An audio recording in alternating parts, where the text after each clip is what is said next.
The whole reason I got this rig was to be able to tolerate a lot of weight, and I know that having this thing jut out this far is asking for trouble. This is my review of the Secret Labs Magnus Pro desk. It's been set so that when I sit in this chair, my elbows will be at a 90-degree angle to the table, and when I put it up to standing height, I've set it so that my elbows are once again, while standing, at a 90-degree angle. This is 1.5 meters wide, or 1500 millimeters. I don't know about the old man speak. This is my old desk, 1200 as a standard width. As you can see, I do a lot of filming. I'm doing puppetry facing down at the blue screen table. Going up against the green screen made my arms too tired.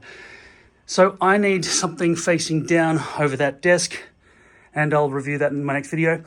As for the Secret Lab Magnus Pro with accessories, which include these little magnets, which really help with organization, because the table is metal, or at least this cover is. You can change these if you want to make a different Batman one or whatever. Cable management comes all the way out one cable if you only have one cable going to a computer.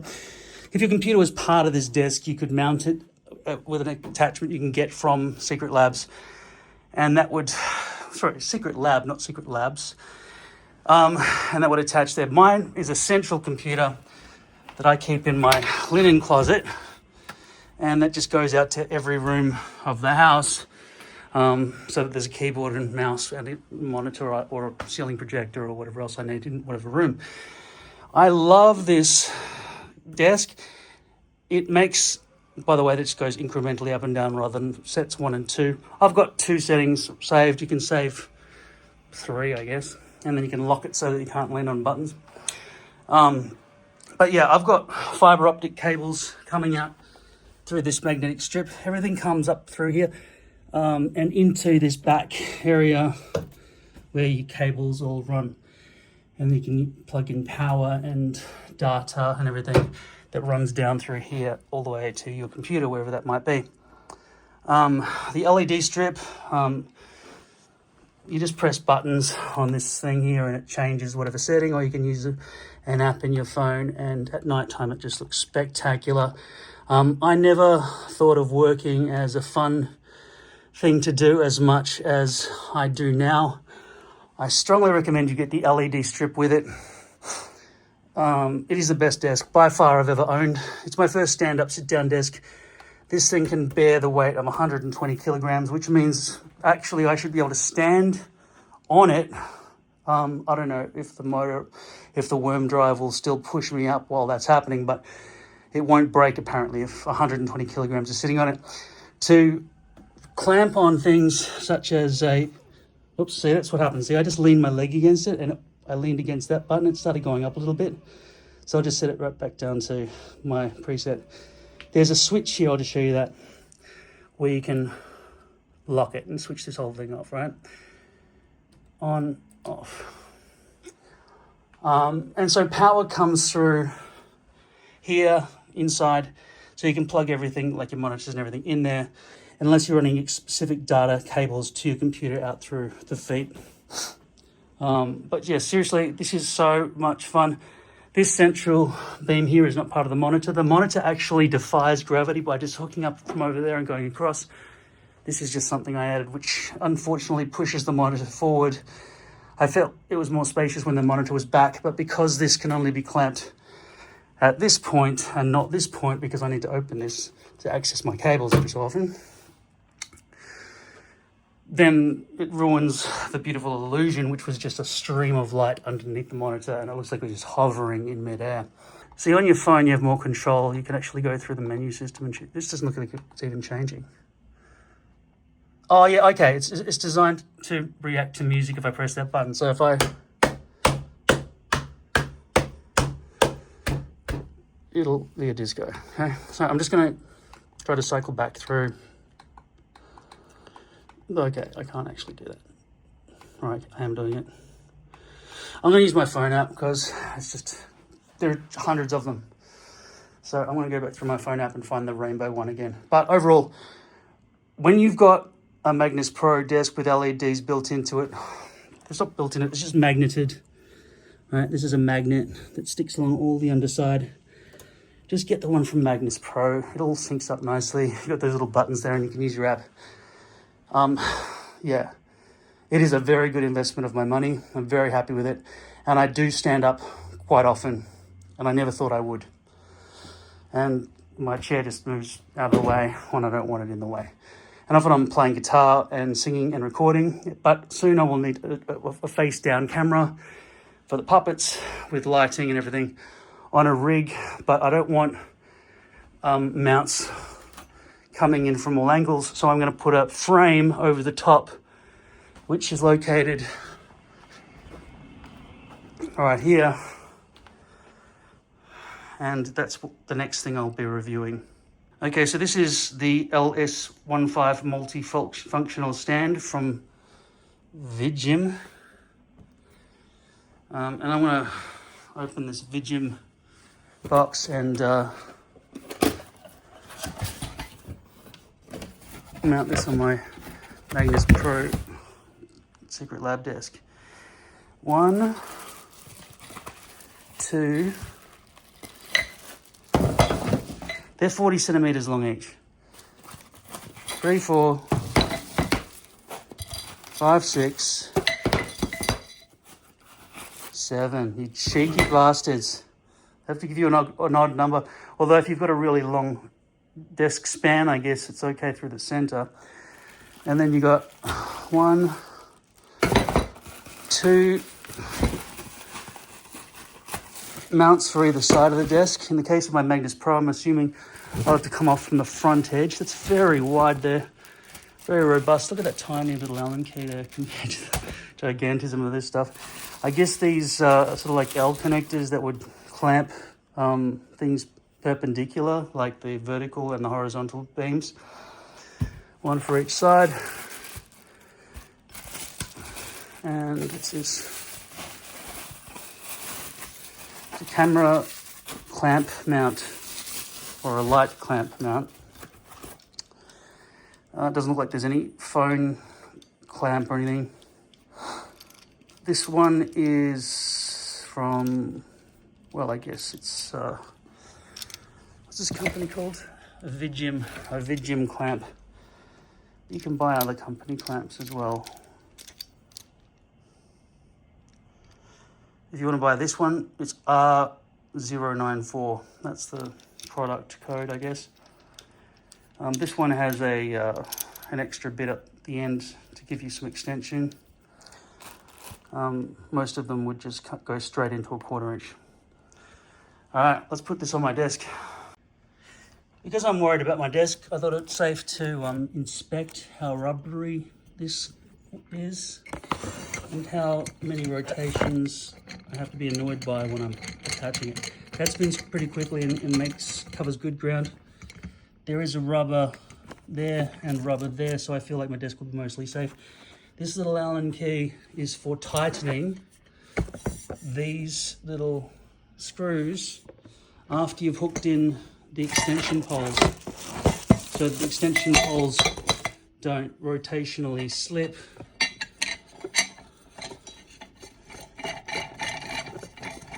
So you'd screw each one in like that. That's going to get me to 80 centimeters height above the desk, and I guess I don't need that one because that's the extent before I have to span 1500 millimeters or 150 centimeters. Let's put it on the desk now. Hopefully this will be okay on the end of my Magnus Pro desk. Still got it set to Darth Vader red. So the only place I can really place it on this desk, because of the bars, the support beams, is on the front edge here. Just testing out whether or not it's... Sorry, I've got to widen this.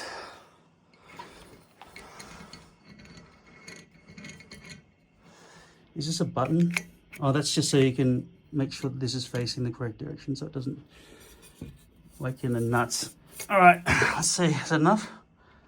Okay, I'm gonna have to take this Allen key. I'll need 2 hands for all this. Look, so I've got to take the Allen key out. Okay, that's done, I guess. All right, and this little clamp thing, I don't know why they stuck that there, that's just weird. I'll remove that with my fingernail. Okay, I took it off. There's a little plastic thing I took off, it just scratched off. And then this will go there, and that looks like it's cleared everything easily.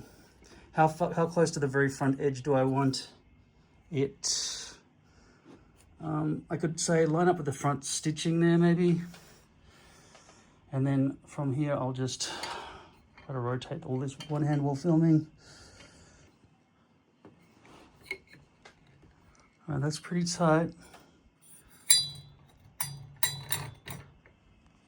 That's pretty solid, okay? Now where would I want this to be facing? I'll pull down on it like that, and I'll lock it in so it's facing away. Hopefully that's not going to cause too many snagging problems with cables and stuff. I don't think many cables come down through here, but they might once I've started installing everything that I need to on these attachments. Okay, so right now this is loosely rotating, okay? So what I will do is I'll take the Allen key and I'll tighten this one here. Looks like it's just going to be a friction tightening setup. And just rotate that.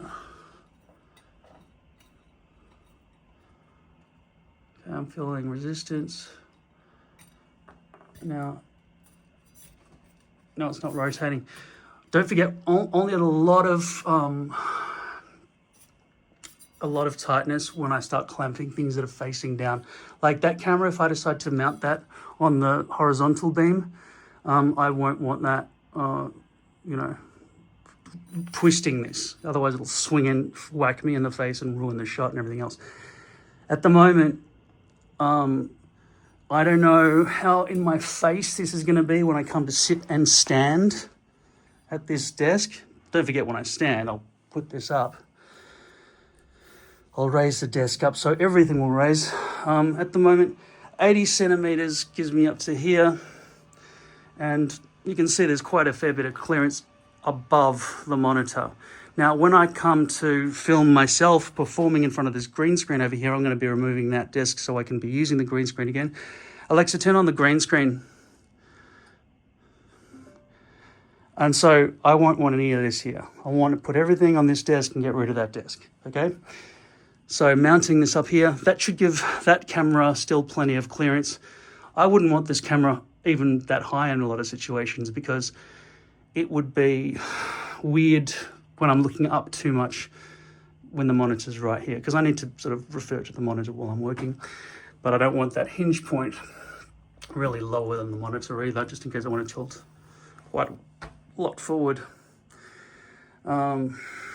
This, by the way, I've already done a review for this monitor. This is the Kogan 40-inch monitor mounted to the Kogan desk mount. I strongly recommend this cheap monitor. It was, for me, $700. The price has come down to $600 or $599 last time I looked in February 2025. I know it's the olden days for you. Everything's the olden days on the internet, by the way.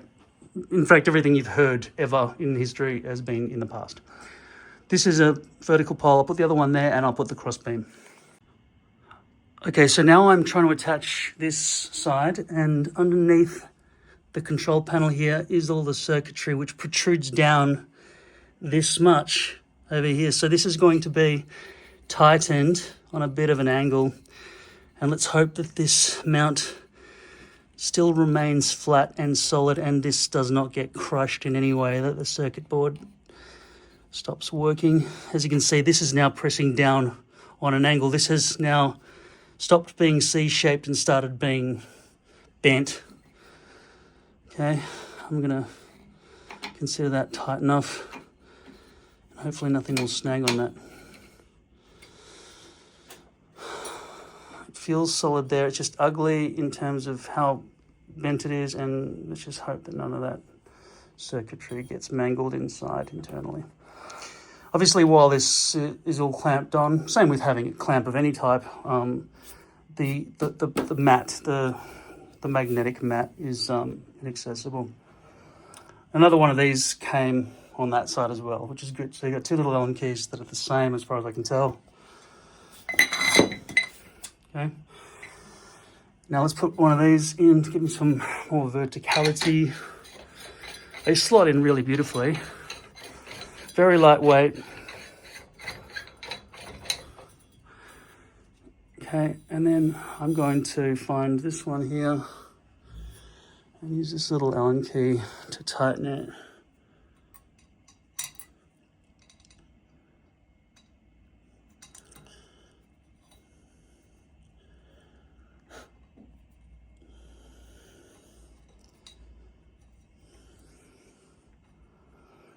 Okay, it's tight now.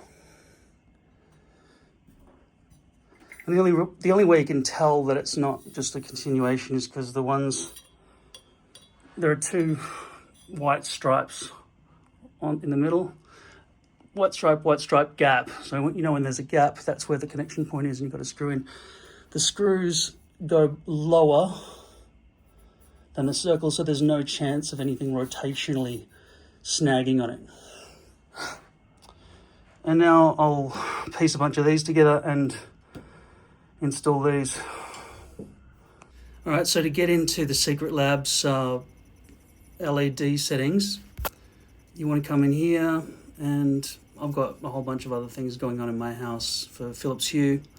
This is not related to that, but maybe I could control it from this app. This is called the NanoLeaf app, and the main one I like is Northern Lights, which is this one, and I'll try to set it as a favorite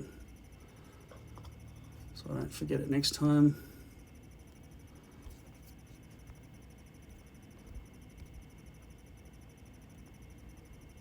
Favorite. There we go. Now it's in my favorites list. Now you can see it's set to Northern Lights, and that's my favorite. Okay, just remember when you're putting this on up here on the top beats, they've still got these little screws here, and you need to make sure that they're screwed in, otherwise it'll snag, right? You want to be able to rotate these things on tightly, and if these aren't in, then it's going to cause problems. So I'll just screw those in first. Okay, so I've gone flush with the top facing down and in, so I get maximum amount of face. You know, when I'm walking up to my desk, it's not shoved right into my face. And I can't really go any further back because of these inner supports for the desk. So, and this one's even way out on an angle because of the circuit board under here for this control system. But hopefully that's enough. I've tightened all these in. I forgot to get rid of that one because it still has to slide through that hole. I'll check on the other end as well. So this end's going to be flat and this end is going to have a protrusion. This is a 1500 millimeter wide desk, and these poles 40, 80, 120, 160 should stick out each side by 10 centimeters, except for the fact that these poles are in of the edge of the desk, and so there's a bit more give than that. I'll see how wonky it is after I've mounted it. Okay, so I've slid through the first hole. I haven't tightened that up completely, so there's a bit of play. Then I'll just see if I can get it up through that one. Maybe I need to loosen that. Actually, I just need two hands.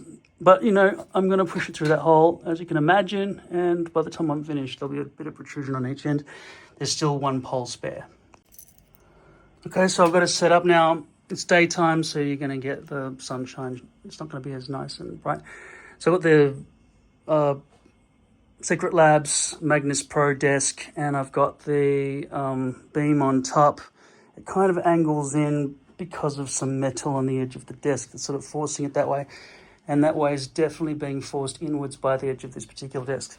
Other old, just wooden desks wouldn't have that issue. As you can see, that one's just completely straight up vertical. I could contort and bend that, but I care more about the desk, which is more expensive, than the beams. In terms of the beams, how much wobble is there?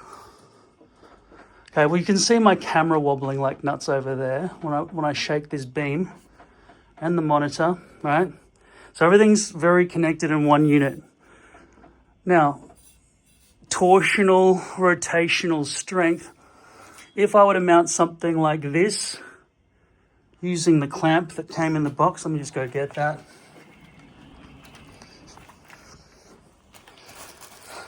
I got a couple more clamps here actually from SmallRig. Okay, so now I'm going to mount some stuff onto this beam here. This is the clamp that came with it with a 1/4" screw, and this is a Ulanzi, just a standard phone mount. It's not quick to change this, you got to press the button, it's not just friction. And this is my old iPhone 11, so when I use something like APower Mirror or something to connect it wirelessly to my PC, I could get shots from above, I guess. This clamp here doesn't seem to have much inward facing teeth, so there's no real perch for this phone to be sitting on, so I fear it's just going to slip out. So anyway, I'll just imagine that that's that big camera there. I don't really want to mount that because I've got to disconnect all the cables, so I'm just going to mount this and see what it's like to just mount sideways under here. So this would be an overhead shot. I'm now concerned, if you come around and have a look from this angle, how this camera and this camera may intersect in terms of vision. Like if that was a phone there filming this way and this was all sticking downwards, this would not be high enough, but I do have the option of raising that because I decided to make that downward facing for additional gravitational support. So I could make that beam a bit higher. I don't really think I need to get an extra one of these to make it 120. That's getting up close to the ceiling if I went up to there, when this desk is in standing mode. The question is, would it slip if there was a fair income amount of weight? That's about, I don't know, 1.5 kilograms for all of this light and camera. By the way, this light is from Ulanzi, whereas this light here, which allows me to, see the back of my own head when I've got an iPad and a phone. This one's from Neewer, okay? And this uses standard Sony type batteries, which I've always got charging, so I never run out of power. It also takes a power socket. Both of them are color temperature correctable, and it does take how many volts does that say? 12 volts on the side. It can dim as well. And obviously you want to mount above your head if you're doing any stuff in the bathroom. This is the mount that came with the box. I'm just going to pull down with my finger until it rotates. Okay, the whole thing is rotating. I would say I'm not putting that much. I am. I'm putting more than that camera weighs, that's for sure. But I do think over time is almost like pulling harder, right? This bit here is the weakest link.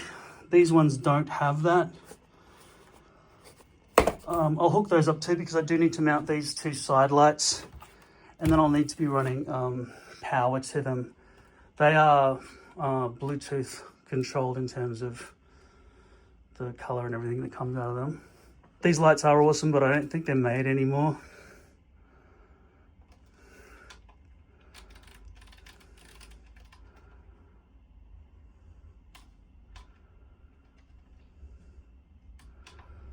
Anyway,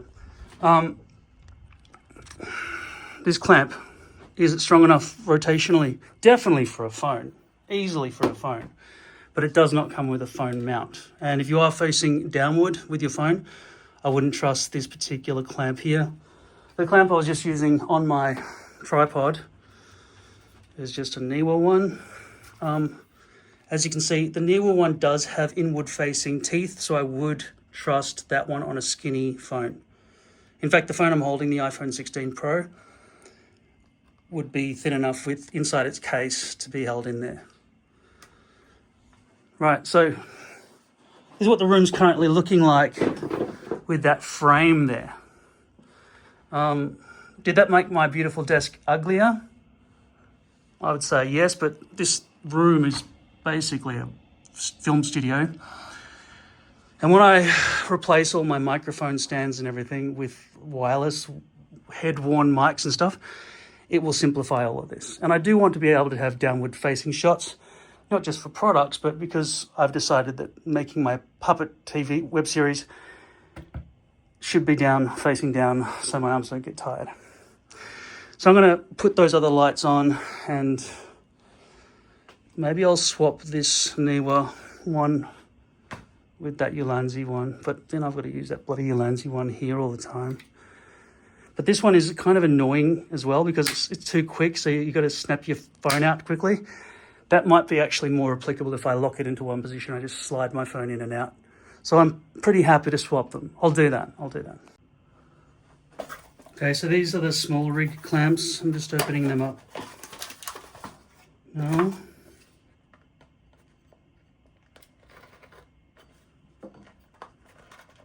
Be really careful with this material.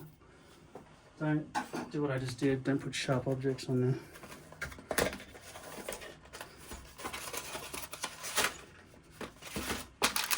The reason this one's more open and less padded is because I've previously opened it. I haven't tried it out yet though. What is this? I've forgotten what this is. This is a square thing with a 1/4 inch plastic screw. Don't know what that does. An Allen key. That's all. Came in both packets. And then the clamps. Okay. I just really don't know what that that square thing is for at all. It's obviously to stop a hole from being visible somewhere. But if I look on this clamp, I don't see where that would be, unless this whole top little ball head connector detaches and you want to seal that off or something. I don't know, but you'd still want to attach something, wouldn't you? Anyway, this is the SmallRig one, and as you can see, I've attached the one that came with the frame, and it has that extra bit there. So this is going to be a SmallRig size one with a ball head, and that one has the elongated head, and I've attached the Neewer phone mount there as well. I'll put one of these SmallRig clamps on either side and try to rig up these lights so they will be good for my puppets. This is called a Neewer RGB190. They all work via Bluetooth and they're controlled in sync with one another. I've got a couple as hairline lights or whatever they're called if I stand in front of the green screen, okay? So I'll mount all that up there now. As I've been working through this assembly, putting clamps on and so on, I've been removing any excess add-on clamps and things that might make things protrude too much or be, you know, annoying. So I'll probably just take this off on both of these lights. I don't think I'll ever be using the battery for these. I'll just probably run power, which means I'm gonna have a cabling issue. And I did check to make sure that I couldn't run power cords through the center of these poles. And as you can see, there's just no way to do that. You can't run power cords or anything through here. You've got to just run it on the outside. So the main messiness factor on this whole rig is going to be all the wires coming down from the phone, power, which is going to be a data line as well that plugs straight into my USB-C on my computer, to the power lines that go to the lights, which will be controlled via Bluetooth. As I dismantle my equipment here, I should probably talk you through. This is a, I don't know, 22-inch monitor, just 1080p. Just look at it compared to my new one. That's the Kogan ultra wide. This microphone is a Yeti, a blue Yeti microphone USB, the first of its kind, where I didn't have hum coming through the Sound Blaster card. They're a dime a dozen now, and reviews have shown they're not very good, so I've just invested in a Rode Wireless Me. This pole here is from Neewer. It pretty much came with the Neewer Lights. These are the RGB190s, I think they're called. Yep. So they work, but they only come up this high. So I ended up having to buy a taller one, the one that's holding up the camera there, which actually goes much higher. And it's just got rotational extension rather than these twist knob tighteners. This power cable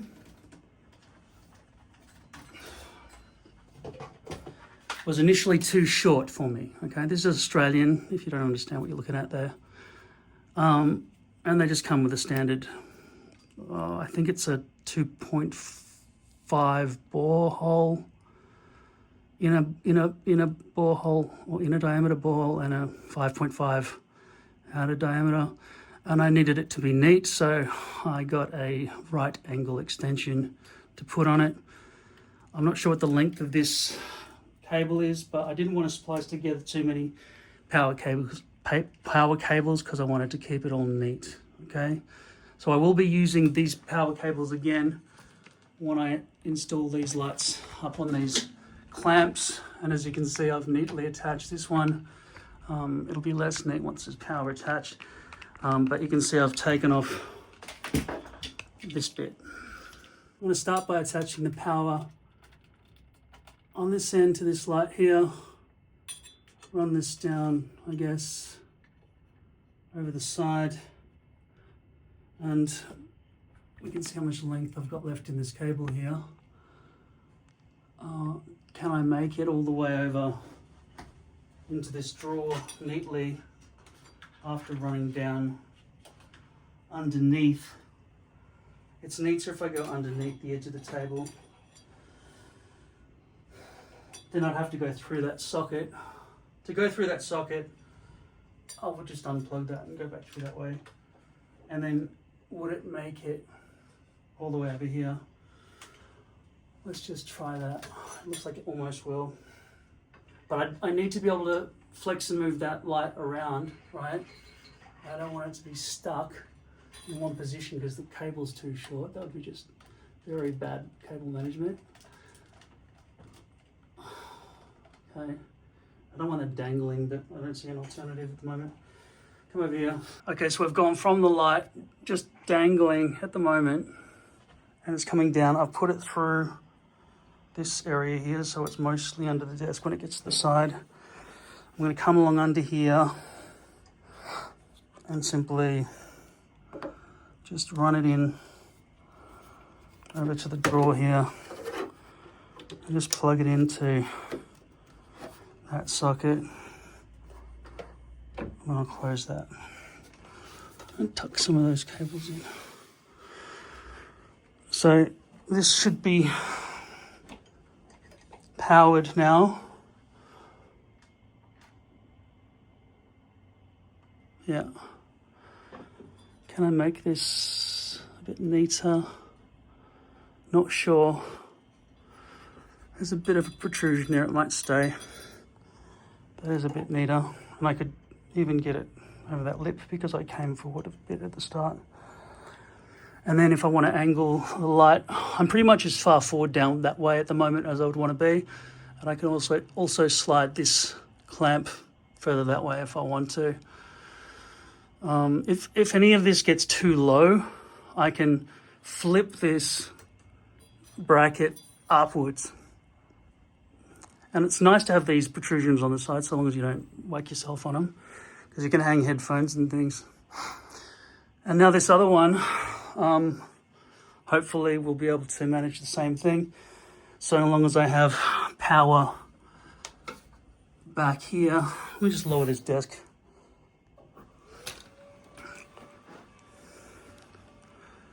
As you can see, none of the cables are affected except for the ones down at the bottom, which are all fiber optic lines that go back in for high-speed HDMI and USB stuff. That's the new mount that I put on that tripod. Okay, I'll attach power to that light there. That light seems like it's in a fairly good position. It's redirectional with this SmallRig clamp and this phone. I won't be able to see the screen, but it's got the better downward facing camera when I do it that way. I'm going to run a long USB cable from there across, down, I guess, through under there, and then in there. I don't think I'll dangle it down over the back of the screen, although I don't see any reason why not. It is the fastest route. Maybe I will just go over the back of all of that. And then at the end, I'll just close that so it's neat. Start with that other light over there first. Okay, so I've just run this cable down. I've threaded it the same way as the other side over there. And I'm going to plug it in, but there are no plugs nearby. The nearest one is over there and it's all filled up.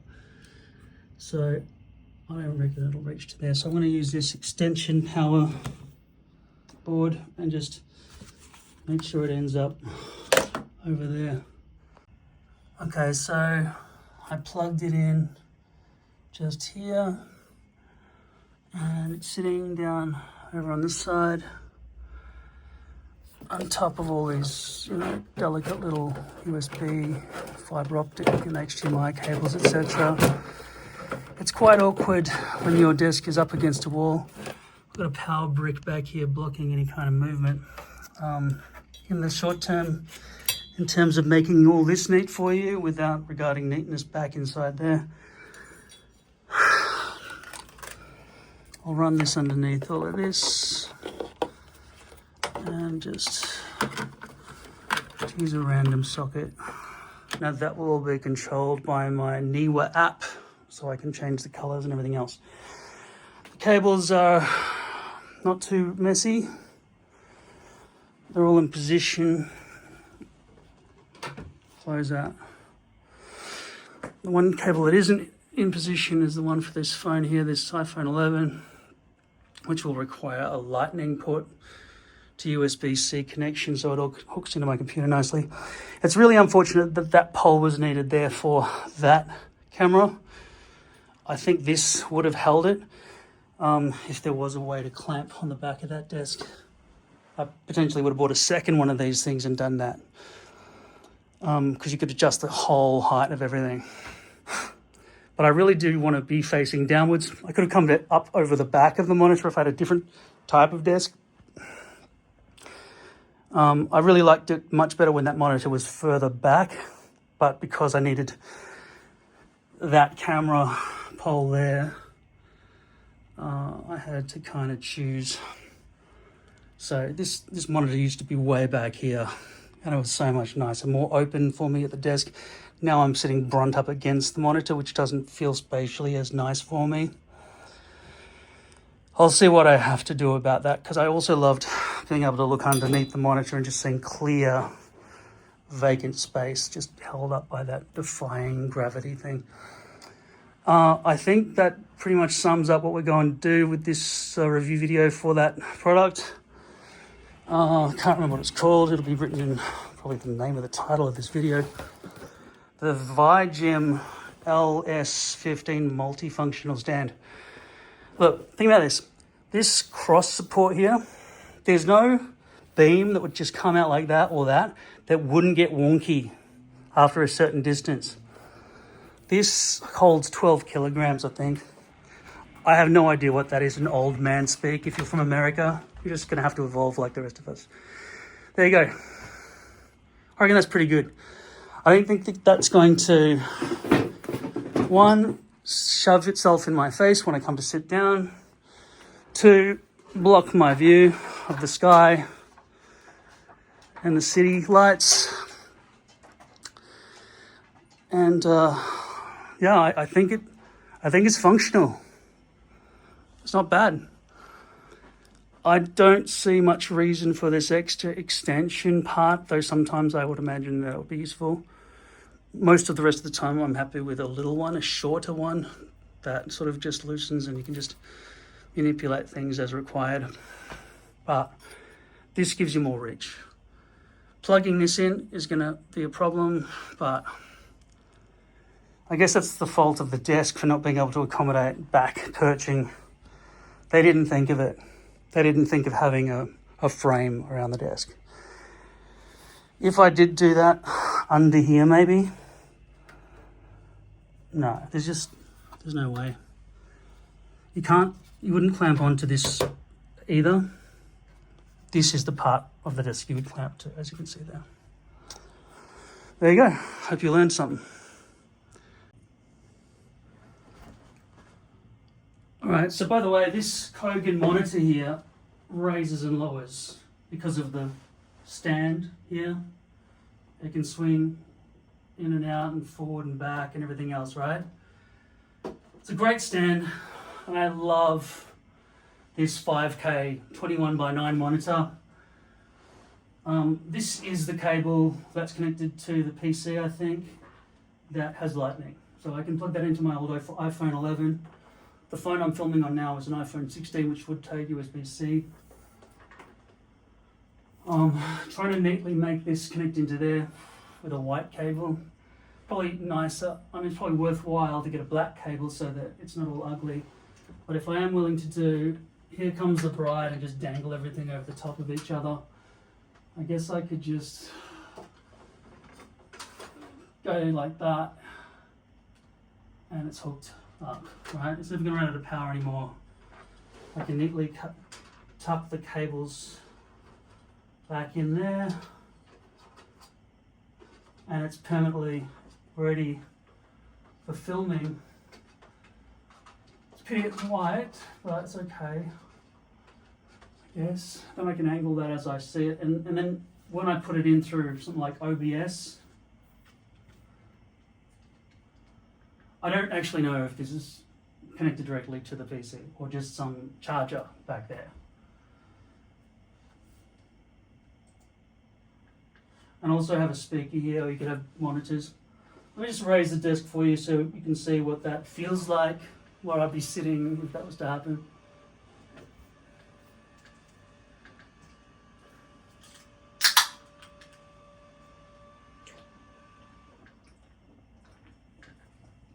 Everything works fine.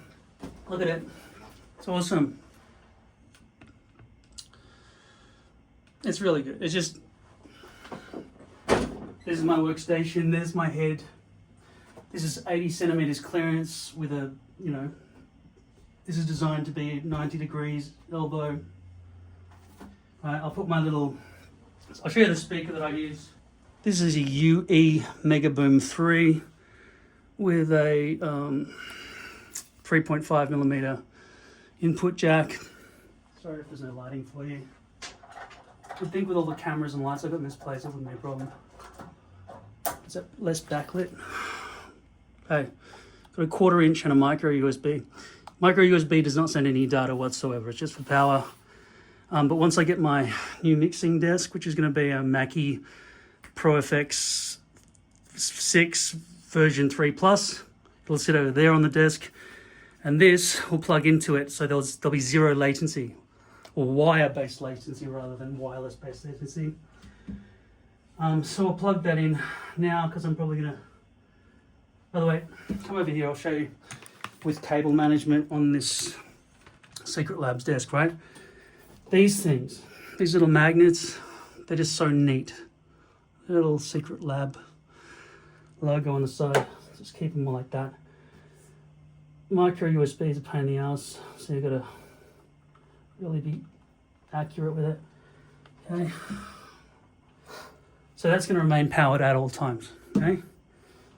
And then that'll just slip back into its little nook at the end. Gives awesome sound. Also for sound, I've got the Zen system for latency-free wireless headphones and whatever else you want to do wirelessly. It's USB-C slot, headphone slot, stereo mono switch, on-off switch, and volume controls, and pairing button. I'll review this in a later video when I review the Rode ME microphone as well. So there you go. All set up with audio and everything else. Yeah, I'm not going to really test this camera because I don't think I've even allocated it in OBS. But everything I'm doing is for OBS. Please understand that. Everything I'm doing, the guitars, the microphone, the lighting, the puppets, everything, right? It's all going to be going through OBS. That's OBS Studio, by the way. That's the program people use to film their screen. You plug everything into the computer, then you film the screen and choose what audio channels you want and what resolution you want to choose how big the files are going to be. You can shove a little picture of yourself in the corner if you've got green screen and all sorts of things, okay? All right, I set it all up for you, okay, just so you can have a look. This phone is linked to the computer using APower Mirror, which is $99 for 6 years. Now I've gone into here, sorry, I should have widened that shot. I've gone into my settings here and I've made it so that it never goes to sleep, because I'm not going to be recording onto the phone itself. I could as well if I wanted to. I don't know why that's vertical. I guess this screen's always vertical. If I go to camera mode here and go into video, that's now showing there, right? And this thing is actually quite useful, this extension, because it makes it easier for me to just, and I've got two hands obviously, flip this all down and film onto the desk, okay? Now obviously I wouldn't want this giant phone barrier thing around it. That does look like the iPhone 11 though. If I get into OBS here and I go into APower Mirror, there's the option and I click on that. There, see, that's inside APower Mirror now. You can see what's happening on that screen, which is this phone here plugged in there. And this camera, I've also hooked that up. I've got that going through the CamLink 4. And that's me right in front of you with that above it. Okay, and that's the rig. That cable is a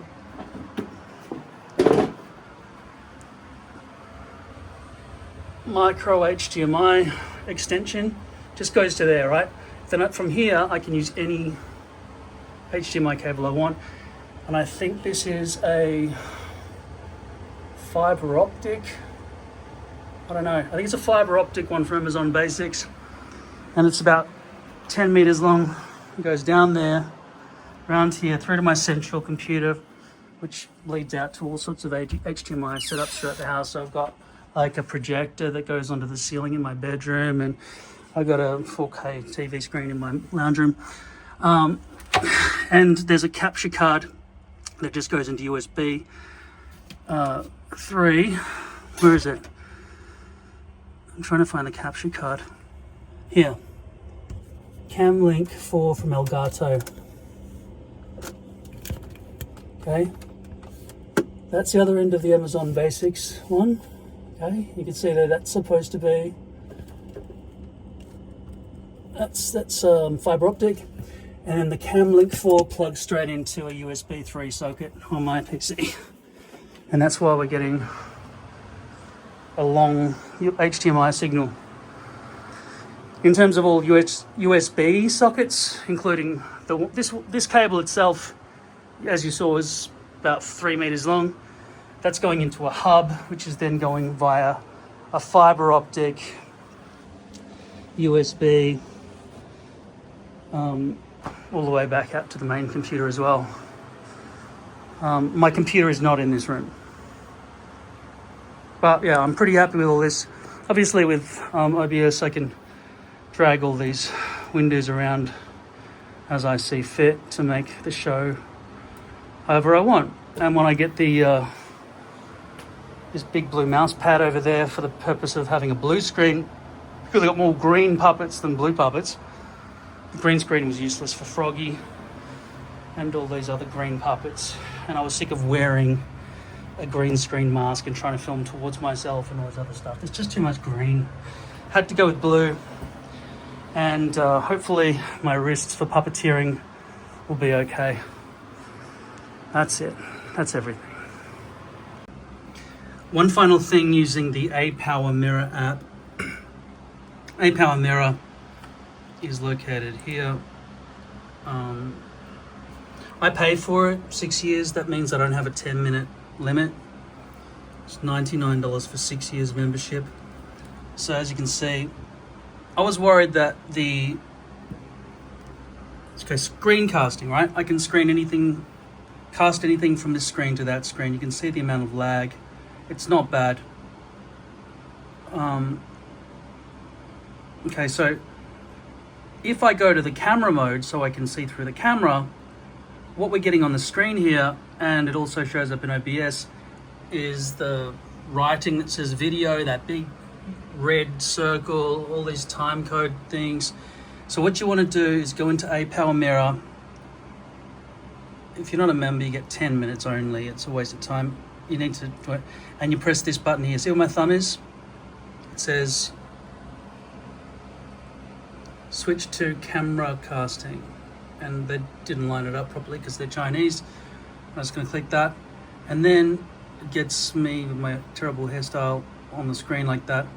And then I can flip it so it's got the other side facing camera, and hopefully, yeah, I just tap on the screen, and if my camera was incapable of going to sleep, you see it flips basically vertical or horizontal, and that would reflect over in OBS as well. So I don't need to worry about having writing all over the screen. I don't know what the aspect ratio is there. Pretty sure it's not 16:9, but in OBS where you're doing everything manually anyway, doesn't matter. Okay, and I'm going to mount that up there, so it'll be facing down. Because the reason I want to do that is because these cameras are better than that little camera. Okay, so that's it. By the way, when I spoke earlier about this lip holding the phone from falling out, if you face it upwards, it doesn't really matter. I could have kept that one on. So, yeah, if it's facing upwards, it's being held in by gravity anyway. And you can see that's vertical at the moment. The one good thing about this connection that came in the packet is that I can easily flip that up, and that easily becomes landscape mode. But it's appearing sideways, which is incorrect. Okay, so flip down. For some reason, are you getting this? Even though it's remaining landscape there, once I come down past a certain point on the accelerometer, it thinks it's vertical again. Is there a rotation button here? There's a flip button.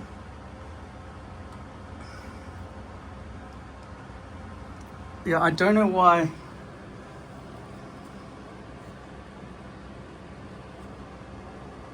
Sorry. I keep thinking you're saying that as well. You're saying through here. I don't know why everything has to have problems.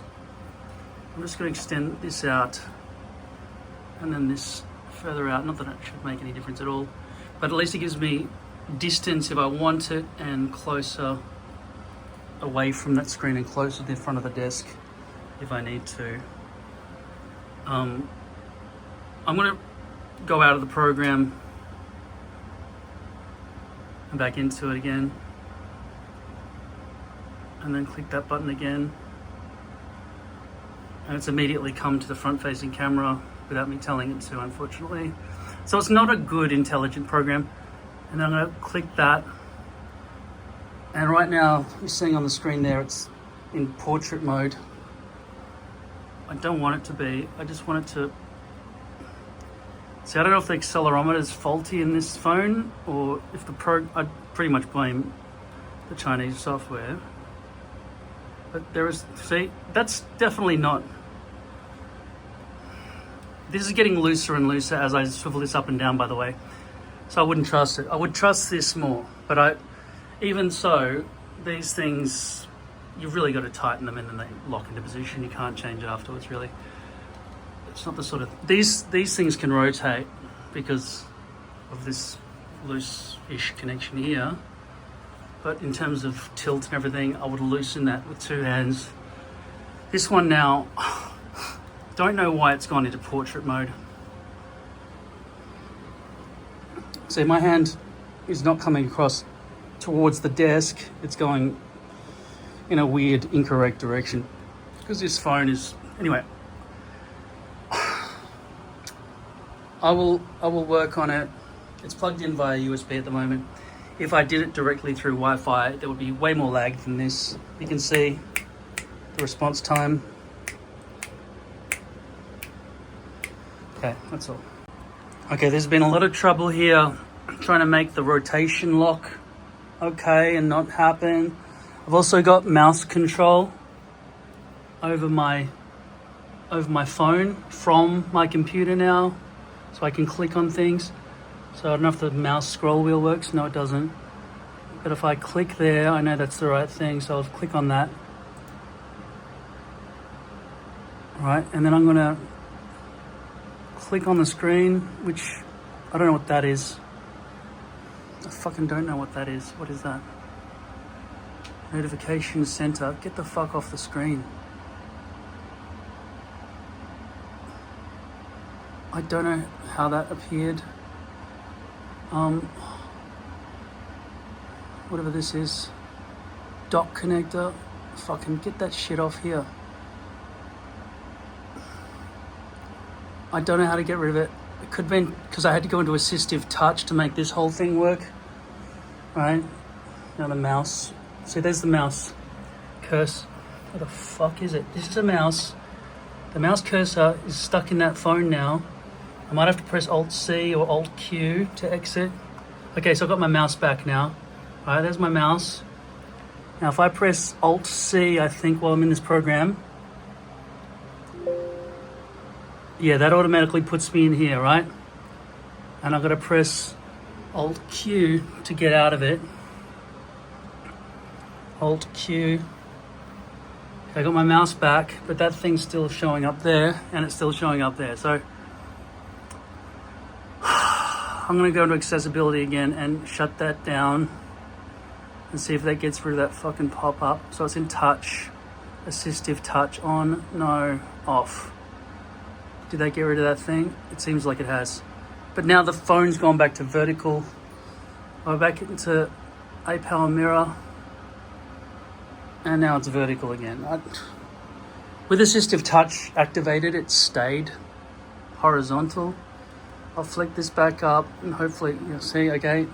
Now, you would think that the accelerometer would not make this portrait mode in any way. I'm gonna keep the top of the phone tilted towards the center of the earth a bit so it doesn't want to go into portrait mode.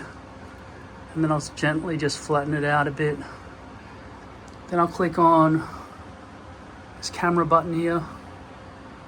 And then I will go into the, well, I'll tap on the screen first to bring me some options.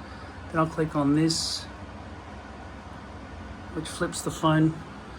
And now it's still fucking sideways, but still horror landscape. Fucking APower Mirror, fucking dickheads. God damn it. If I come up fully upright, it knows what to do, right? But it's mirrored. It's fucking mirrored. Click that to unmirror, I guess. To flip it horizontal. Okay. Okay, now my hand is reflective of where it actually is. You can see a bit of lag there. Okay, you can definitely see the echo. I'll tilt my phone that way a little bit again so that the doesn't want to do. It did anyway. It flipped it weirdly anyway. I don't know what to do. Fucking don't know what to do, and there'll be no information on the internet about it either.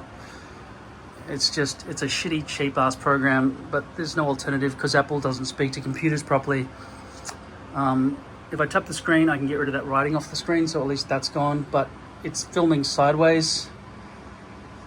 And there are a lot of artifacts here, even though the lighting in this room is not that bad. Using the good camera on the phone, which means this program is compressing it before I get to even see it. I'm sure this is USB connected and not, yeah, definitely USB connected. If this doesn't work, I'm gonna have to buy a webcam or use that camera facing down off this thing and use that phone for filming myself or something. I don't know. All right, weird fucking interface since still this is sideways and whatever. I'm gonna click on the settings cog and go into general settings. Pretty useless. I've already checked it's the latest version. There's no back button in this menu, so I'll just click on the cog again, which just takes me out of it. Oh, there we go. Different menu here. Phone mirroring settings. Okay, so it's 1080p, which should be good enough.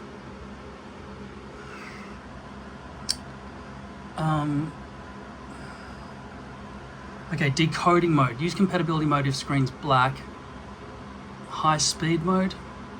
Low CPU usage and high performance. Compatible with all devices. Maximum frames per second. I only need 30. Saturation contrast. Android USB connection. Cursor style and mouse. Disable. Full screen display when connected. Remove black borders. 1080p should be enough. I'm going to go into 2K. I think I'm a VIP. You need to reconnect for resolution to take effect. Yes. I don't know if this will increase the lag. If it does, then it will be a major problem. Let's see if this is actually going to reload or not. It's one of those Chinese shitty cheap softwares though. I mean, look at the name of the product, APower Mirror. It's just useless. Okay, so it's actually hooked up. I'm just going to click this again. I haven't unplugged it, as you know. It's just staying there. No device detected. It's not even saying anything.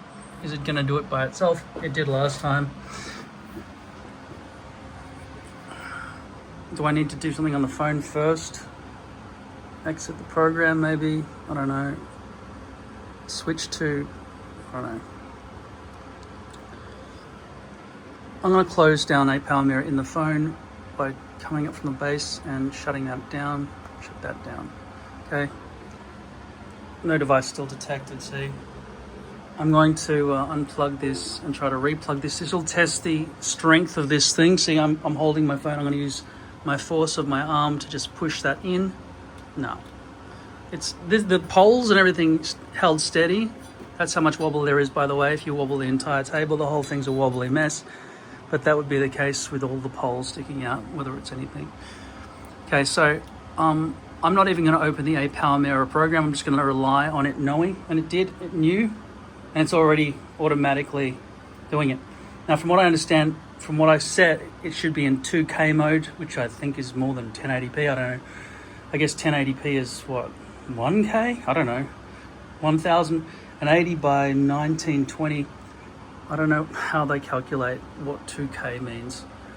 So I'm going to go into the APower Mirror app. It still wants to be vertical. We'll click on that button. It's got the upward facing camera here in portrait mode.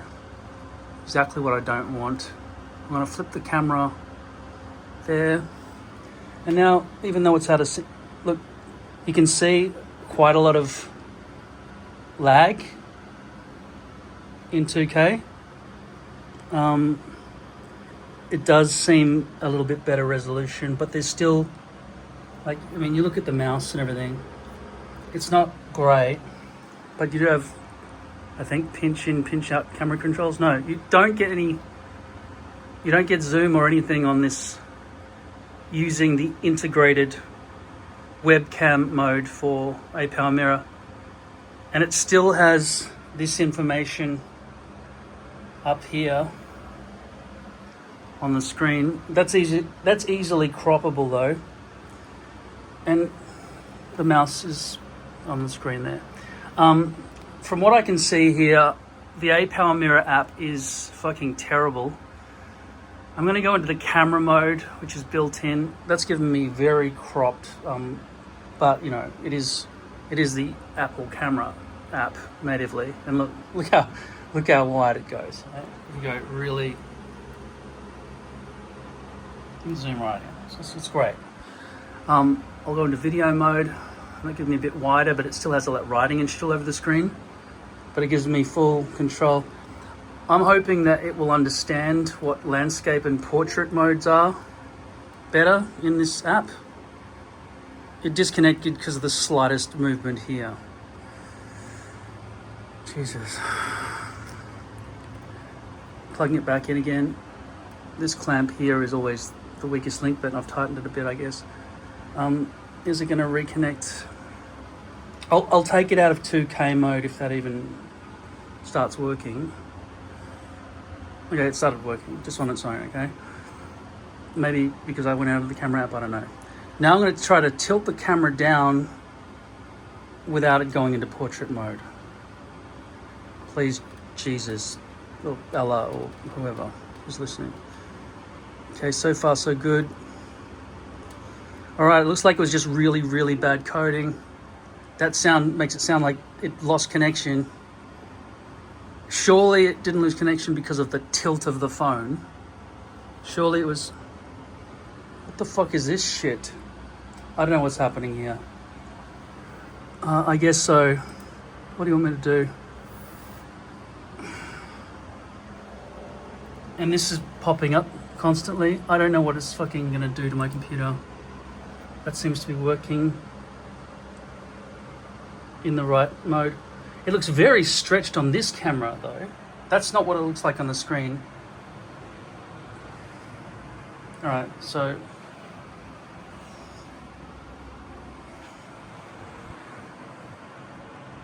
I'm getting this. I'd be forced to crop in like that to get rid of all that writing and shit if I were to use this. I don't know how. I don't know if this app, the built-in camera app, allows you to remove all information off the screen. I don't think it does. It gives you full camera controls, and I'm seeing artifacts and stuff in the shadows here. You're not seeing any shadows there, but I am on that screen there. So let me know in the comments below if you know a decent camera app. I don't want to do anything other than APower Mirror because I've already paid for it, unless the resolution is going to be terrible all the time. But I'm sure it'll improve when I turn some lights on.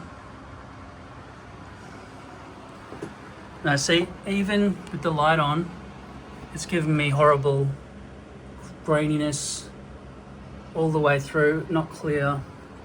If I can zoom in here. A bit of zoom makes it better. Maybe there's camera 1 and camera 2. Maybe that's what it is, I don't know. Adding these lights.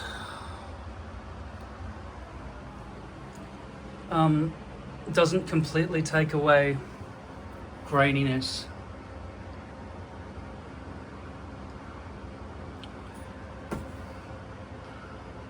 So obviously now I've got it in landscape mode using the camera, using APower Mirror, using the USB. The lag is unacceptable, right? It's like half a second, like 500 milliseconds or something crazy. I'm going to go back down to PC mirror settings. No, there's no back button. I'm going to go do this all over again. Phone mirroring settings. I'll go back to 1080p. Got to reconnect for that to happen. Just going to wait here. It just remains blank and gives you no information while it's happening. It's just a shitty fucking program. $99 for 6 years membership, kids, if you want it. I've heard something about a Ninja program as well. You'd think that plugging a phone camera and using it as a webcam on a PC would be super easy. From what I'm finding, it's given me really low resolution with lag. If we talk about this camera in relation to OBS and its response time. Fucking permissions. I grant OBS all permissions to just load first go every time. Alright, this camera's going to pop on in a second, hopefully. APower Mirror is just fucking stalled. I don't know what's happening here. Looks like this cable's become loose or some shit. I'll turn this off and on again. I did touch the cam link thing in here before, so I might have jiggled that.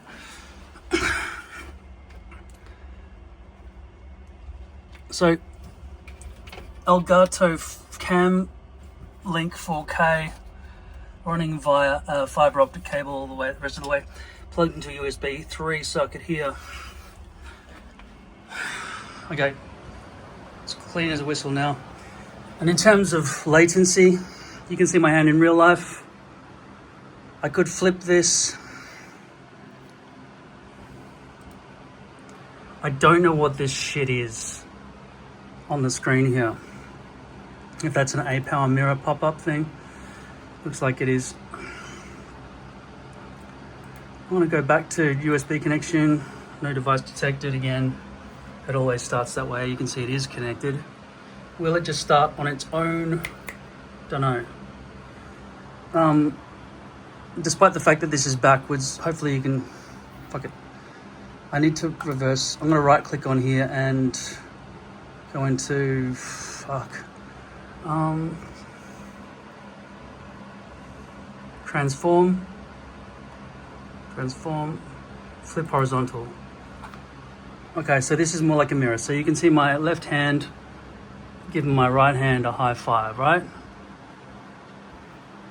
Okay, so that's like a mirror effect, and there's no lag. It's perfect. Well, it's not perfect. There is some lag. There is probably an unacceptable amount of lag. From that camera via HDMI straight in through the capture card through the 4K Elgato. But I'm getting pretty good darks, pretty light lights. You know, there's none of that little graininess shit happening like it was happening with... God, this program just dominates every screen. It just stays on top. I'm going to turn off the display capture. And it's still pervasive. It's pervasive. It has to stay on top. Now for this program here, this phone is turned off, I guess. No, it's not. It's just the screen went to sleep or something. Right. I didn't touch that. This thing just popped up. No device detected again. I could click on that and say, all right, what the fuck's going on? But I know that if I take this out and plug it back in again, I'll have a better chance. Oh, fuck. And another pop-up from this fucking program. I thought we were all done. I really did. USB connection. Does it know what it's doing yet? Does the phone in this mode prevent it from getting shit done? Oh, I've just left the phone app. I'll turn the phone off. Please don't need Face ID. Fuck. Alright, I typed in my password. Okay. Still nothing. I'll click on the APower Mirror App. Oh, fuck, I don't know what's going on here. I think every USB socket in the back of my computer is broken or something. Look, it just started doing that on its own. Now it's working somehow. Don't know how. My PC's fucked or something. Camera mode is giving me portrait mode. I'm gonna have to rely on this thing constantly being flipped up and down again. Okay, it just disconnected. Definitely a cable issue. Definitely a cable. Or the phone connector's dirty in there, or the connector on the other end of that is dirty. I don't know. I'm gonna try flipping. Fuck's sake. I'm gonna try flipping this. You can already see this lightning connector has a couple of little dirty scratches on the terminals. I think this is the new direction. What do you want me to do? What do you want? Every single fucking time you need me to press that? Alright, it's connected. Connected, go. Fucking hell.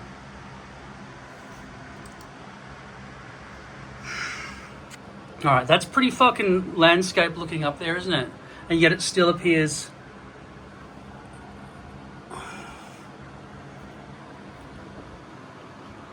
That's not flipping anymore. Can it flip? Can it flip from in here? Why wouldn't it include a fucking sideways flip button? What does this do? Well, they just switches. I turned off accessibility. I'm gonna go out of this program, go to APower Mirror. Okay, APower Mirror knows that it's supposed to be in that mode. I'm gonna try that camera thing one last time, flip that. The time and date and Wi-Fi signal thing and everything's disappeared now. As you can see, it's not on the screen anymore. If I click there, it's nowhere. It's good. Okay, so while the camera is, it's still, you know, it's still horizontally flipped. I'll go in here and flip that back around. Okay, so now it's gonna mirror, where the camera's about here on the phone, okay? So if I just move my hand back and forward, you'll see there's about the same amount of lag as we saw from that camera plugged in via the Camlink 4K from Elgato. I'm gonna rotate this thing down. Hopefully it won't go into portrait mode again. No, straight into portrait mode at about, I don't know, what'd you call that? 45 degrees?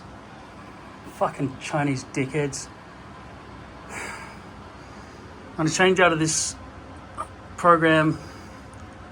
It's still remaining linked. I just need a camera. I don't need the Elgato program to do it. I just need any camera that, okay, stay. Okay, that's hot, that's landscape. Now, tilting. Stay landscape. Okay, under the right conditions, it can stay landscape. Okay? Now, to get all this writing off the screen, I just need some basic camera program. It's a fair bit of lag there. I don't know if you should worry. I basically use this for filming through the iPad, right? So that I can see the back of my own head when I put the phone camera there and the iPad there, and the latency is practically zero, okay? But through the computer USB cable, it seems slower. So I'm gonna go back out here for a second and just test out if the Wi-Fi's faster than the USB. Look, so you can see my hand. That's a fair bit of latency. All right, let's fucking go in here and try to switch between phone mirroring settings from 1080. We'll go from USB to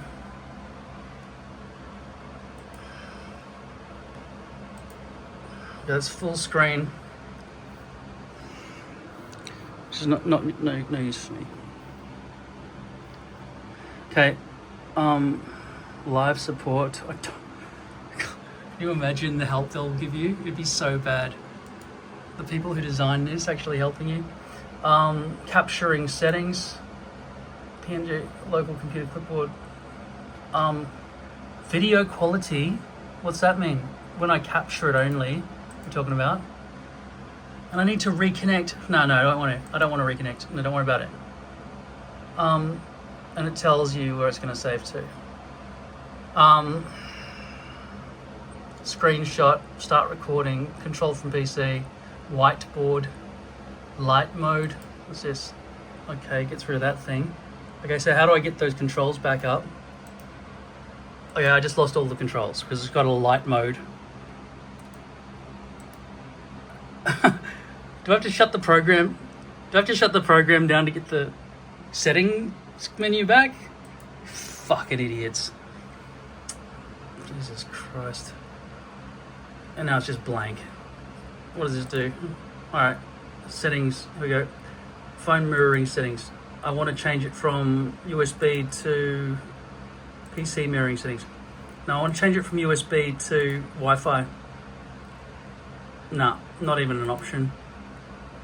Not an option. I guess I have to unplug this and then maybe shut this program down because they didn't code in fucking the option of getting you back to the starting point. Fucking dick. Okay, here we go. Here we go. Wireless connection. 5G. I guess I'm on the 5G network on both of these devices. Right, and then I guess I use the camera on that phone to take a picture of that. Let's just fucking try it. Let's just try it. Photo. Go there.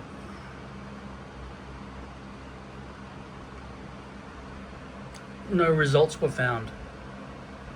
No, that's the wrong way to do it. You go APower Mirror, then up here, I'm guessing.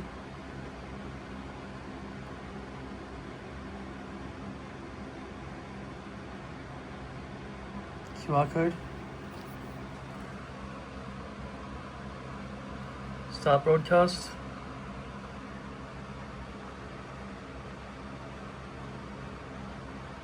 Okay, there's shit popping up all over the screen here. Rotation.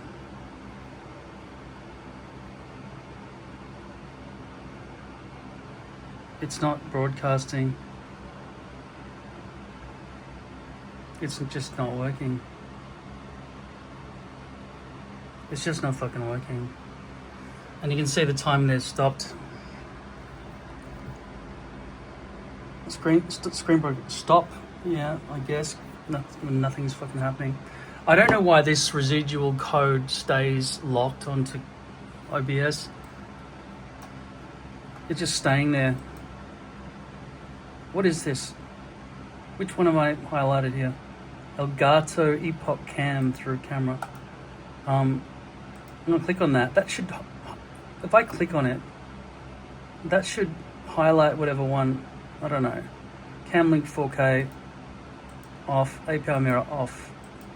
Okay, that is the APower Mirror window there. That okay, fine. Just close that for a sec. Right. I'm receiver. Okay. Let's try this again with a code this time. 000-033, and then return. We'll press that. Fucking dumbasses.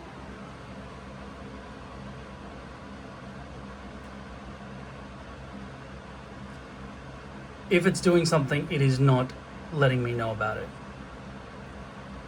I don't think Aircast and Air Mirror are the same, but it might be. Maybe I've got to click something on that other. Oh, click that. Mirror phone to PC or mirror PC to phone. Mirror phone to PC. Start broadcast.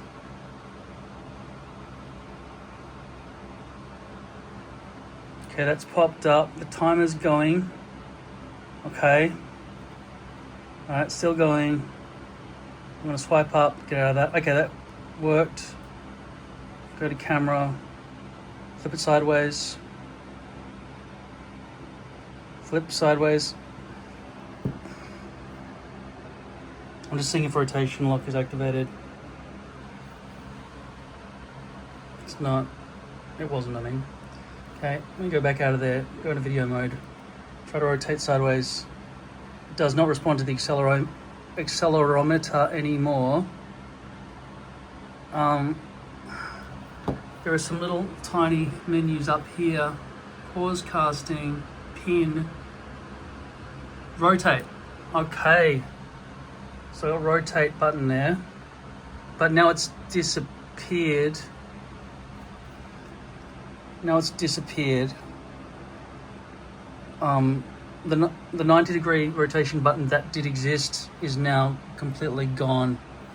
Just gonna leave that there so it's not facing blackness the whole time, okay? The rotation, okay, is that settings there? Is that part of this? No, that's different. Fucking get rid of that shit. You saw that rotation, tiny rotation button, which is now completely disappeared because they're fucking Chinese. No, not live support. No, fuck you. Close it. I don't want to talk to you.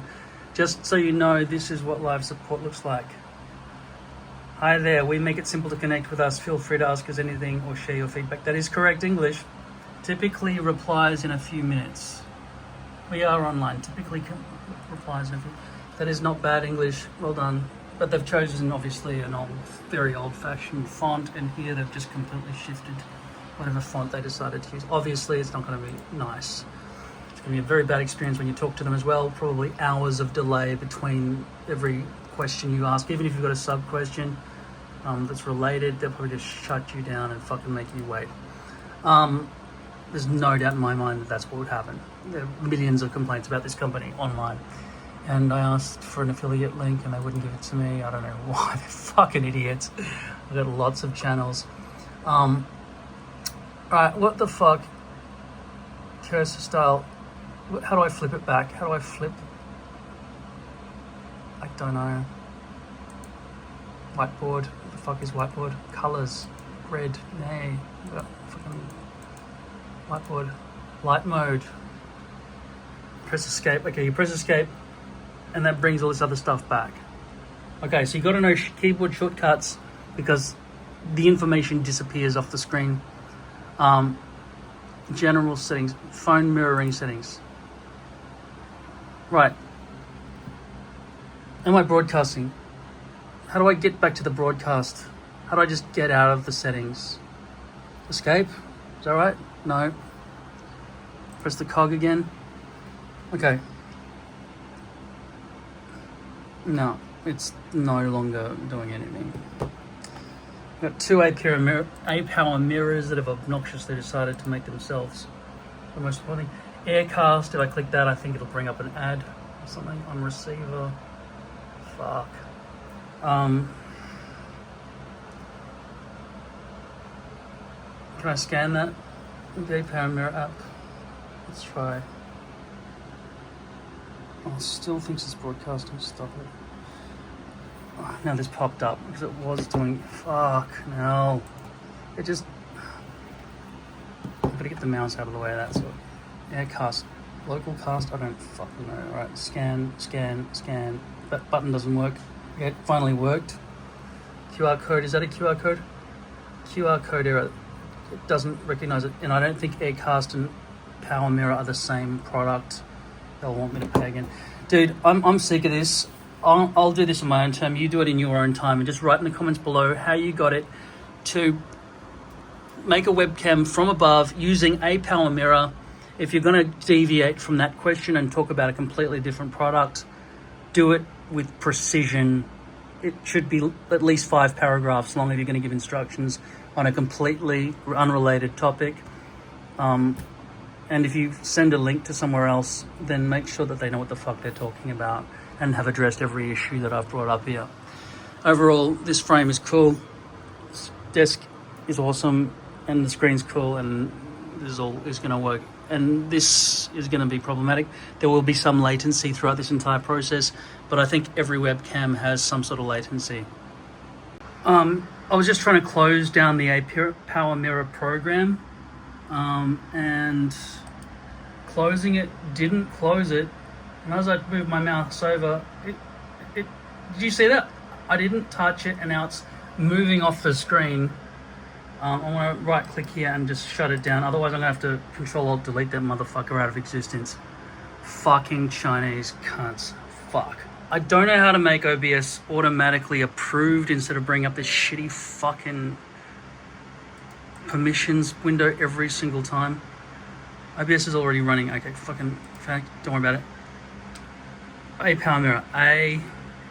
APower Mirror. Okay. We're launching this again. Hopefully it's not fucking over there. Okay, it's right in the middle. Good. I'm gonna go with. I didn't touch anything. I didn't fucking touch a thing. Okay. All right, that's automatically connected. That's upright. Now you can see the artifacts there. It doesn't look like there's any graininess really. There's a little bit of graininess there. I'm gonna tilt this phone down. Please let it stay. I'm not touching the screen. I'm doing everything as you would expect. Okay, it's still on a bit of a tilted angle there, so I'm going to try to straighten that up a bit. Okay, and that's looking good. It's my hand, real life. Closed, open, closed, open. Now in OBS, if we go there, I can see my camera, my face from my camera just there. This is you. And then if I click on APower Mirror as one of the sources, it appears on the screen here. I'll just drag that over to the side. If I could potentially crop that, I'd only end up with that much. And then, like you can see, there's still the time code at the top. Yeah, I just still need that any app, just basic camera app for the iPhone that does not show all this stuff on the screen without me having to use the APower Mirror app, because as you know, the moment it tilts, it fucks up. I just want it to be in here, okay, as a nice feed. Now, how do I get my hand? Fuck. I'm working with 3 cameras simultaneously. How do I make sure that hand in real life and hand on both cameras are tested simultaneously? Okay, closed, open, closed, open, closed, open, closed, open. That's Camlink 4, the green screen background one with my face in it. And this one and this one should be identical because they're just, that's the program in the background. This is OBS here. So ready?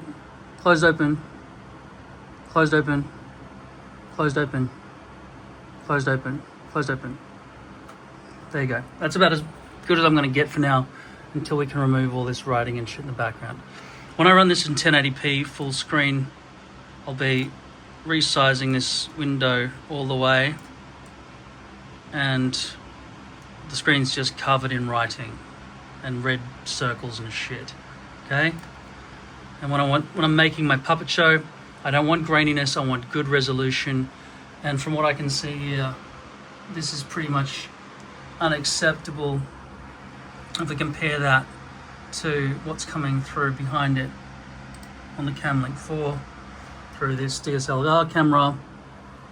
You're seeing very high detailed images at all times without any graininess, even in the shadows, okay? Compared to this. And I don't know if I should blame the camera. If I go up on here and I just pinch out and so on, we're seeing graininess, whatever, right? I don't know if it's the iPhone 11's fault or if it's the program's fault. And I'm pretty sure it's the program's fault because I've had to reduce it down to 1080p in order for it to get decent response time, less latency. I feel like the latency between that and the 4K capture card from Elgato is comparable now in terms of response time. Fuck, it's just, this is impossible to film. I'm sorry, that's it.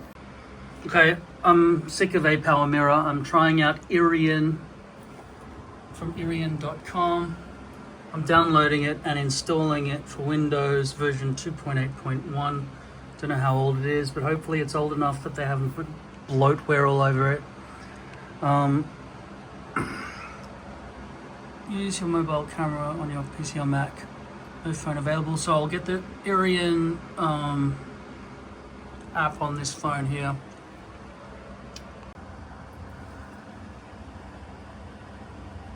Oh, fuck. Alright. I'm gonna go find my Apple Live passcode to get an app. Okay, so I had to download my passport. I had to download my password manager due to FA authentication, etc. Fucking everything. Get the Apple password.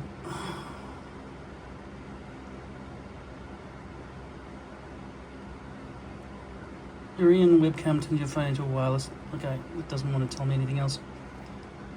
The Pro version maybe takes away that watermark, I don't know. I'm seeing that and that on the screen there, nothing's happened yet. It's gone blank. I don't know what the fuck it's doing. It's just blank. God damn it. This is so fucking hard to hold a phone to film with while this is all going on. What the fuck? I'm gonna unplug this just in case it's confusing the program. Install needed drivers. What the fuck? More Chinese shit. That appeared on the phone. What? Okay, so it's doing it wirelessly. Wi-Fi, okay. I didn't even ask it to. Alright, it does what it wants. I'm gonna go with my mouse. I'm sorry. You'll just see black if I don't tilt it onto something, okay? And now there's black in it. Okay, now it's just, its response time's fucking shocking. Wi-Fi, alright. And now if I go and plug this thing into it. Damn it.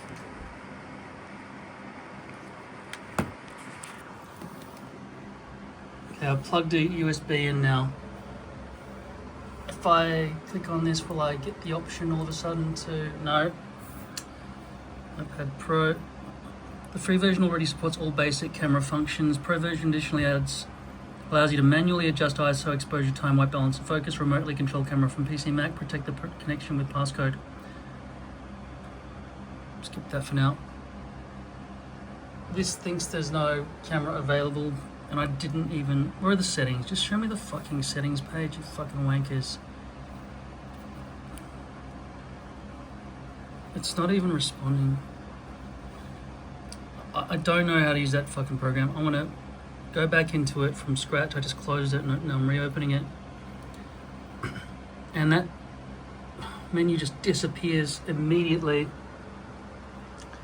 I'm gonna shut down this program here. Or maybe I can control things for video format. Give me 4K. There'll be some lag, but it could capture some decent stuff without too much bullshit.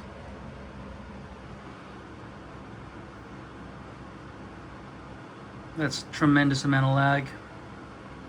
It's unusable. But I don't want to use Wi-Fi. I want to use USB anyway. Is this... Alright, I'm going to shut down the program on my PC because it seems to just take full control the moment there's connection. Please make sure that the Iriun Webcam server is running on your computer, this phone, and the computer connected to the same Wi-Fi. It looks like this only allows Wi-Fi, this program.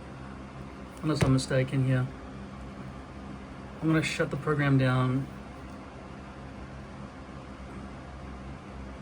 Okay, we'll go back into it. Now, please stay on this menu so I can read what the fuck. Install needed drivers and use your mobile's camera in your PC and Mac and any webcam. Installing.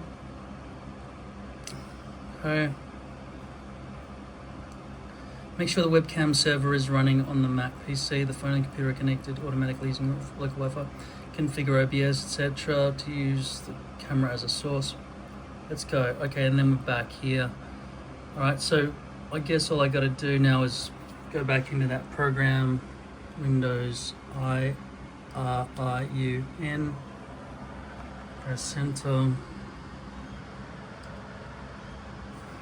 This launches.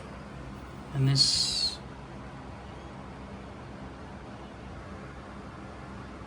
eventually shows you what's happening on the phone. Now that is set to 4K over Wi-Fi. When I look at the shadows and everything through my phone screen, that's fine. When I see it on the screen over there, how much compression is there?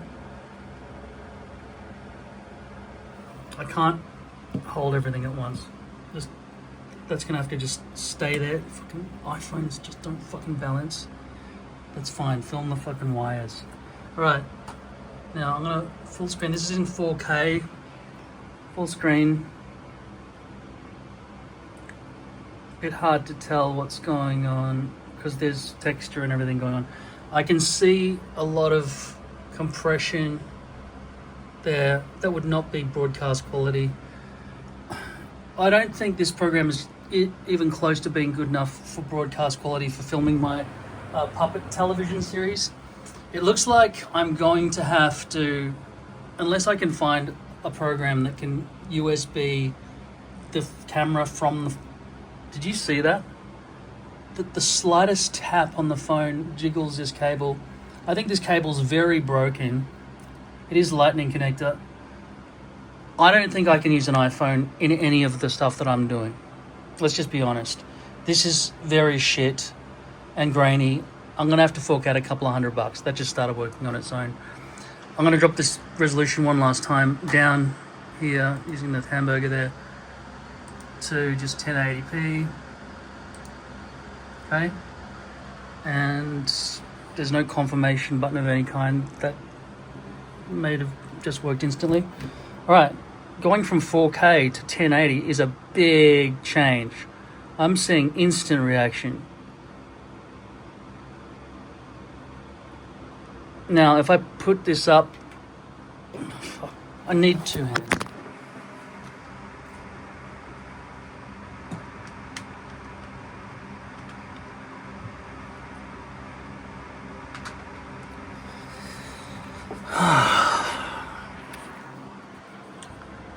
All right, now, this is using Iriun, I-R-U-N,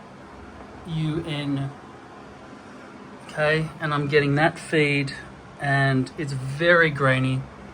I mean, look at the Zen Air Link writing there compared to real life. Can I zoom on the camera? Whoa, I can. You can still zoom in Iriun. I couldn't zoom in the other software. Now, I can't control these lights from my phone because I'm currently using that to film this with. But if I turn these on, let's look at some graininess here.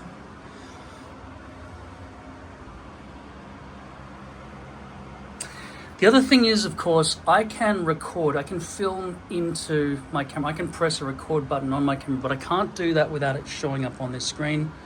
So I have to take the feed from here to my computer. So anything I film from here, if I want that to be nice and blanket empty, I'd have to go into OBS and probably press the plus button here and add a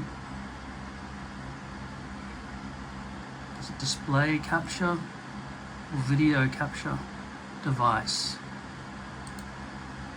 Capture device. I'm gonna write Iriun iPhone 11, and then I'm gonna press OK, and then I'm gonna go to device as Iriun Webcam, and that seems to just work. Cool. And it'll be in this list. It'll just put itself on the top of it, and I can resize this inside OBS.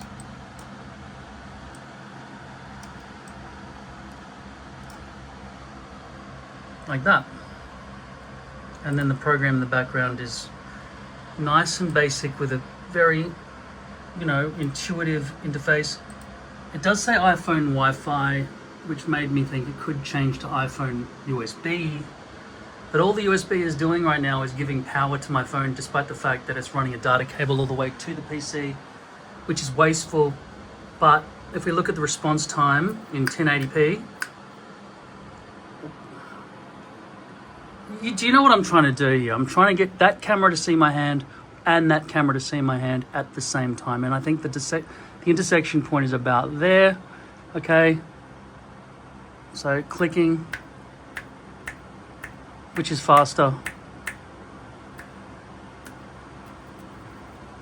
Open, closed, closed, open, closed, open, closed.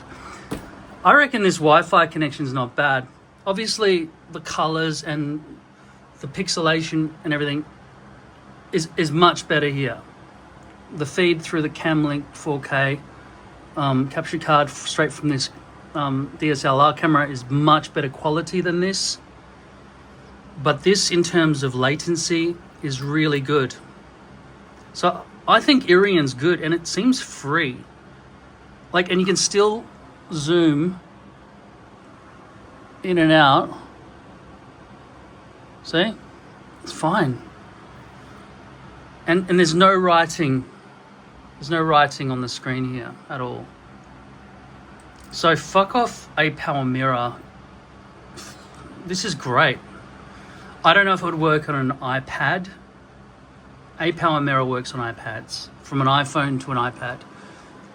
Whereas this might just simply work from an iPhone to a PC.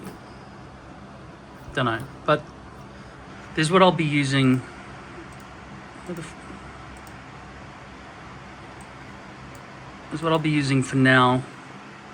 It would be wrong of me to, when I make a puppet show, I'll be writing a script, or maybe not writing a script, and doing some amazing improvisations, and I'll get one chance to capture the puppets, right?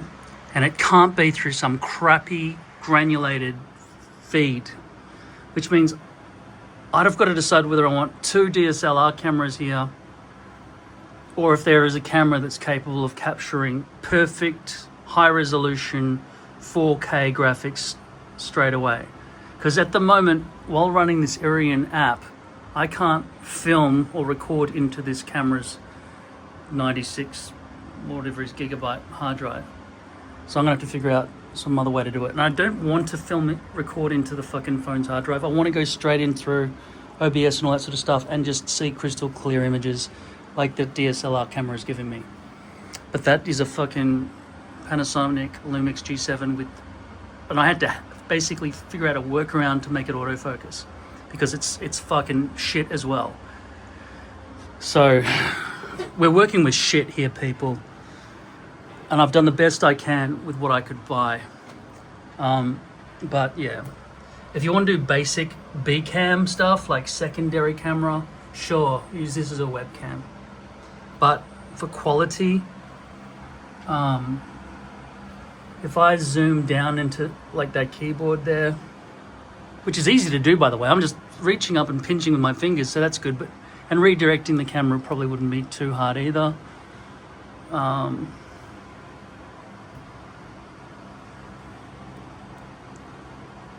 And it seems to work with both of the built-in cameras on this iPhone 11, just organically. So that's good. Easy to move the other screen around if you wanted to see that for some reason. Yeah, Iriun's better than APower Mirror with the PC. You don't even need this. Yoink. Still gonna work. Don't even need the cable. So if you just wanted to place your phone in there at the times you wanted to film, that's all you need. You don't even need your Lightning or your USB cable or anything for the phone to act as a webcam. And you can obviously move your webcam around the house with you or whatever, so long as your Wi-Fi is stable. Because at 1080p, that is not bad. It's compressed, like you can see in the shadow where the glasses are and everything. There's some pixelation and stuff, whereas that would not happen with a decent camera here. It's your choice. I don't know what I'm settling with yet, but I don't want to waste like gold. These characters deserve better. I don't know how this happened, but when I plugged that and unplugged it or something, that Iriun program lost its connection via Wi-Fi. I don't know how that happened. Okay, that maybe it timed out. Like, will it time out every 10 minutes and fuck me? If that's what happens, you should be very wary of this kind of thing. And now it's not even responding at all. Is it going to start responding more? Is there some program running in the background that is overriding the memory on this computer? I don't know, but it's suddenly extremely laggy, and that just happened on its own, and it dropped out and gave me a little cat falling asleep while waiting. So I don't know what the fuck. More problems. I just don't want them. I'd rather pay money to not have problems. And this is problems. Using the phone at all is fucking problems. Hopefully you've watched all this video so you drew the same conclusion as that. I'd love to lock it out so that you can't fast forward through, so you have to suffer with me throughout this entire ordeal. I've decided to maybe get a webcam. I'm just researching which one I should get. Not sure, but they're all designed to kind of perch up here, just facing this way. I don't know what use I would have, given that when I'm filming the puppets, I want them to look good, right? Now, that's the best camera. Facing down towards the blue mats, which would be like the blue screen. Dealing with this phone, it's just the way it connects to the computer.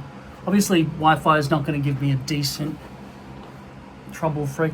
It could be this cable though, but as you saw with that previous one, Iriun or some shit, it just kept dropping out with Wi-Fi. This kept dropping out from being tapped or some other nonsense, some USB connection along the way and the route.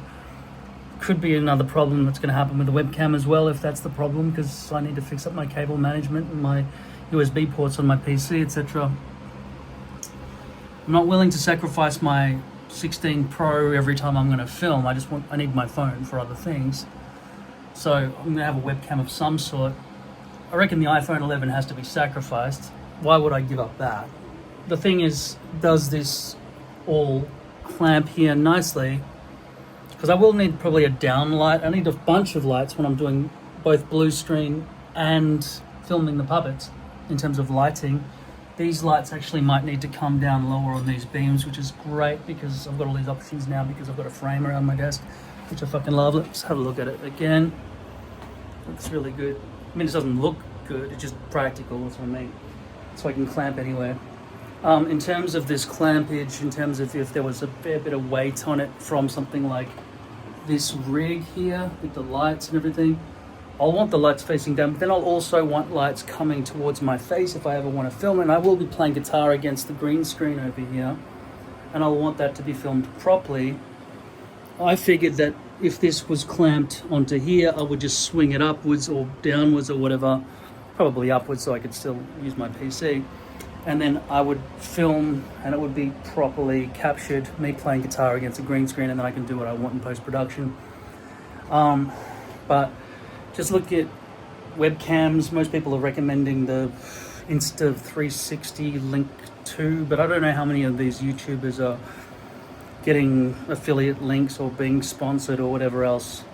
There's also something called the Logitech MX Brio, which doesn't have apparently very good 4K stuff, and then there's this Ozbot $483 on special,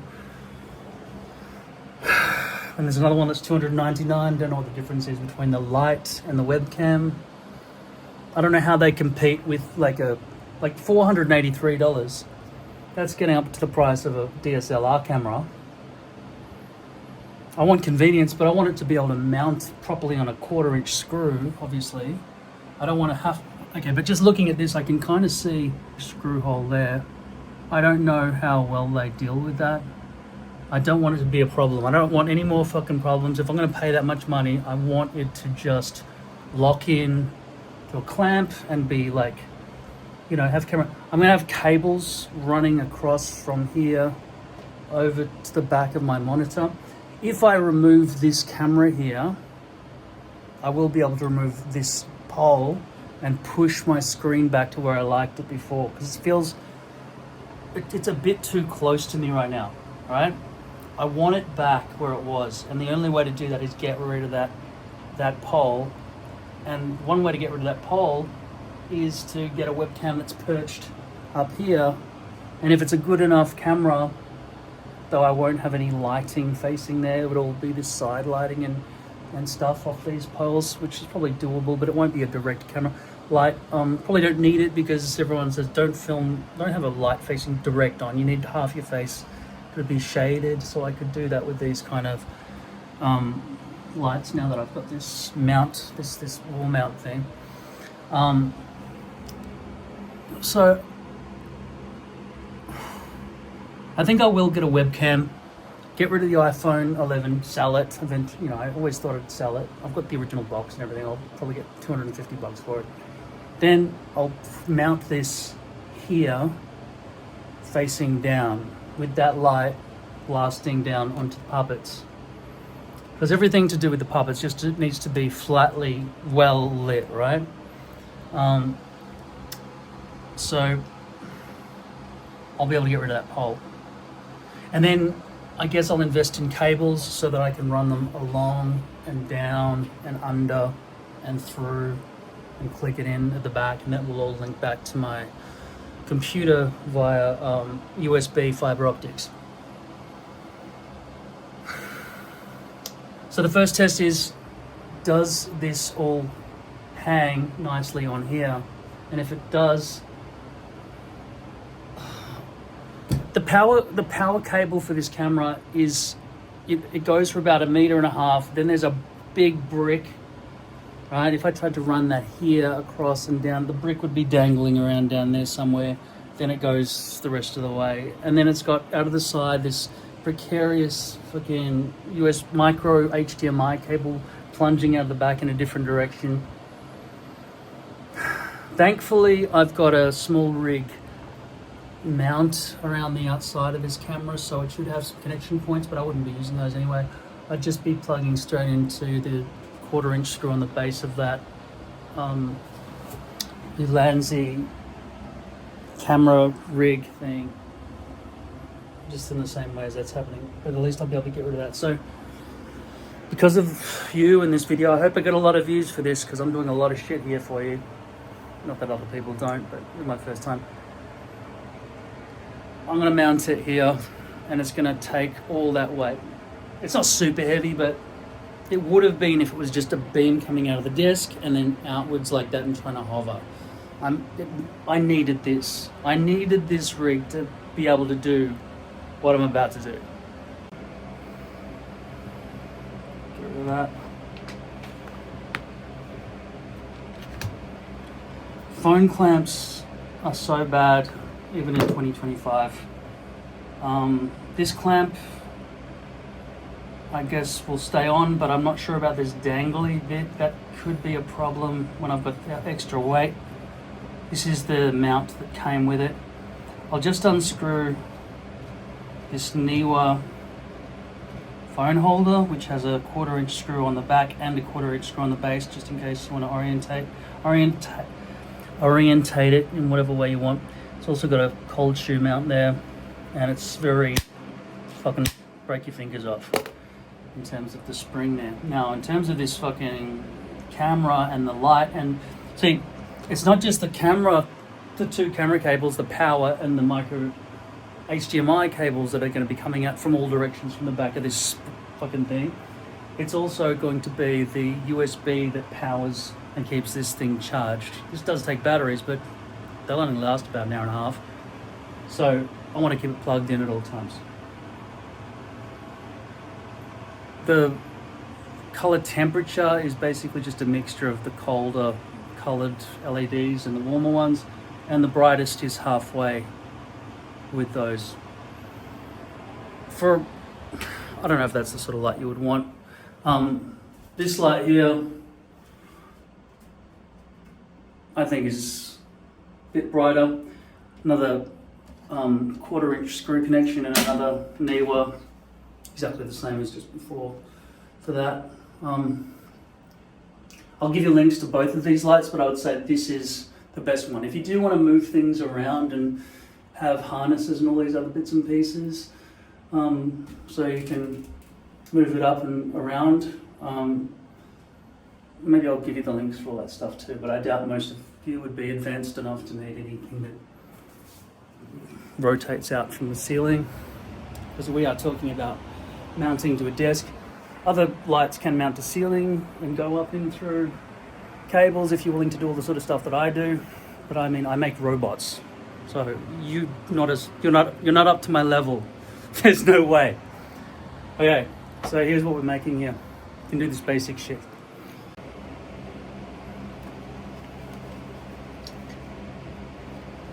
Better close this so it doesn't get busted. This is feeling fairly heavy. I've got to take the tripod mount off the base using a readily available coin. Remember coins from like last century? Nobody has any fucking coins. But something that usually does work fairly well is a spoon. Get these tripod mounts off the base.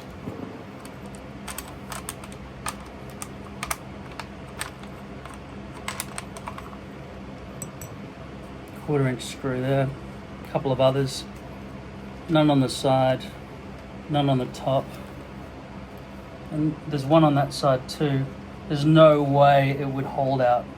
This is no way that wouldn't just rotate. That's a lot of torque to do it that way. It's going to be a lot of torque to do it this way too. I don't even know if it's going to... See, if I rotate this part of the mount, right there, I don't know if you're seeing this. You can see the bit okay, just look at all of it, and that bit there that I'm pointing to with my pinky finger. If I rotate that, that's just going to rotate the plastic. That means I've got to rotate the entire camera mount instead. And then there's this clamp screw up here that's totally in the way of that happening. So that clamp screw is going to have to face down in towards my face to make this, or some other. I'll figure it out. I just can't deal with you right now, okay?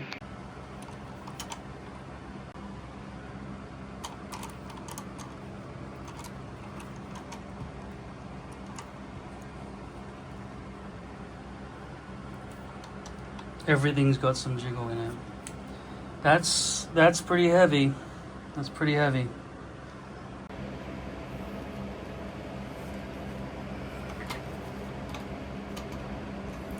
I'm gonna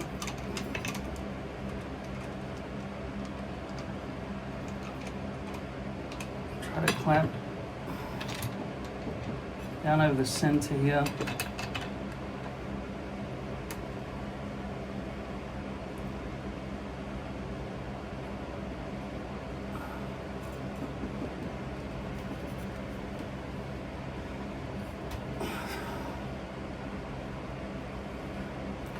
That really wants to rotate. I'm just seeing if these bits and pieces are disconnecting along the way.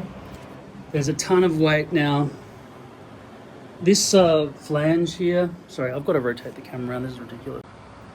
This flange here is made to accommodate a, I don't know where I put it, a reading thing, the screen that comes up for, what do you call it when you read off the screen?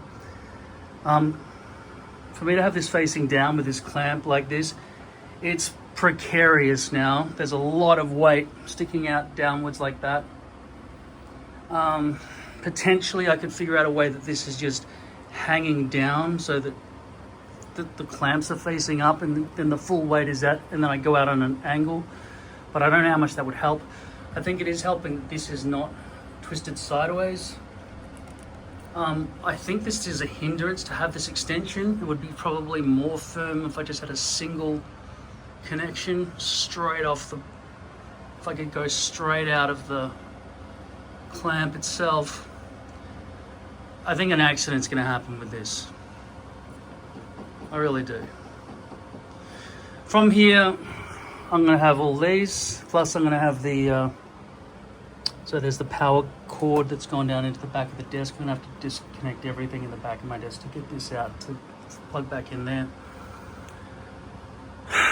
You can see the amount of light coming down from this light on the desk when I turn it off and on, right?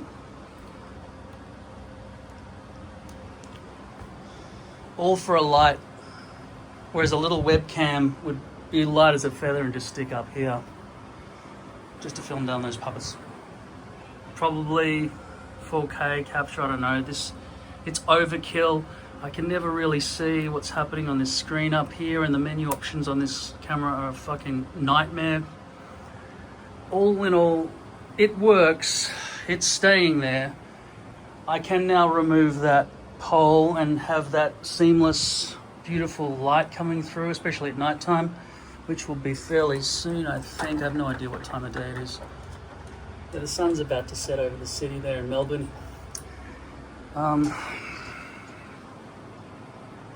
So a little webcam facing forwards and one of those big fat cameras facing downwards. I don't have the money to buy two of these things, right? Just one light little one there and another light little one there, and have it all integrated seamlessly in some kind of daisy chain. I don't think daisy chaining would exist for that stuff. All the cables are probably likely to have to run back, either down and across, but there's no way the power cable is going to be that long. See, the thing that it's tugging on is probably the brick already, so either I have to get an extension of barrel connectors that go all the way through to this camera and just nicely come over there, because it's not going to look nice having cables run all around there and under there and anything. It'll probably, just because that almost arches over the entire monitor anyway.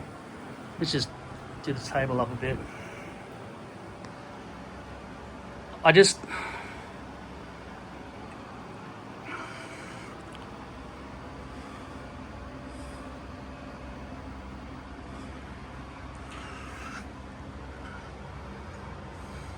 am looking forward to getting rid of this pole and pushing that screen back to here though.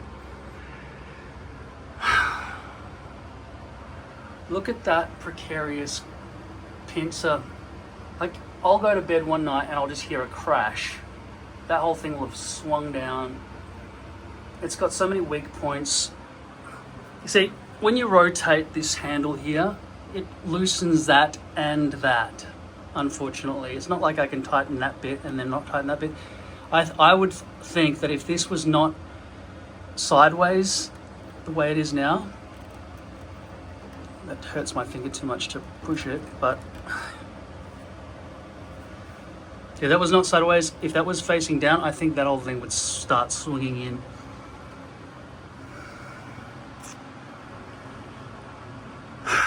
But I am talking about getting broadcast quality shots. And we saw when this camera went through OBS, it was giving us crystal clear images. Let's turn off our Iriun. Okay, and we'll go back to Camlink 4, but we can't because that's not plugged in. I'll hook it all up for you. That's the power cable for this camera. Don't even think about using the little batteries that came with it from 2009 or whatever. First of all, they're faded, and second of all, battery technology was shit back then.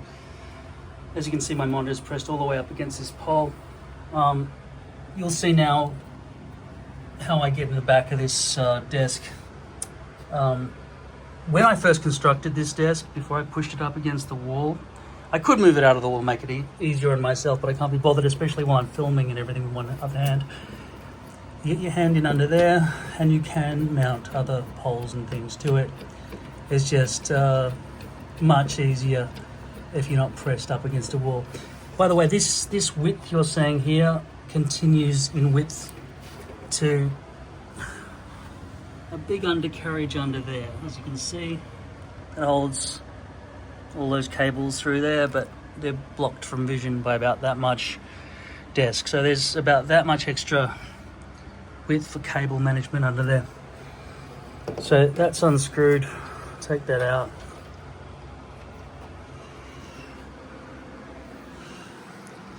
You can see clearly how much better quality this Neewer pole, this TL283 camera desk mount tripod, whatever it's called, compared to this one.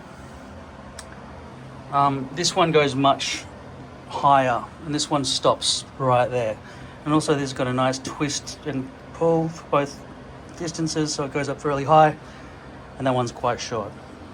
And you can also see the rubbery and nice handle for your fingers and everything here, whereas this one is okay, but not great. And there is a bit of rubber in there, but if there was ever rubber there, it's gone. that it would hurt the underside of your desk. Now I can move my monitor back.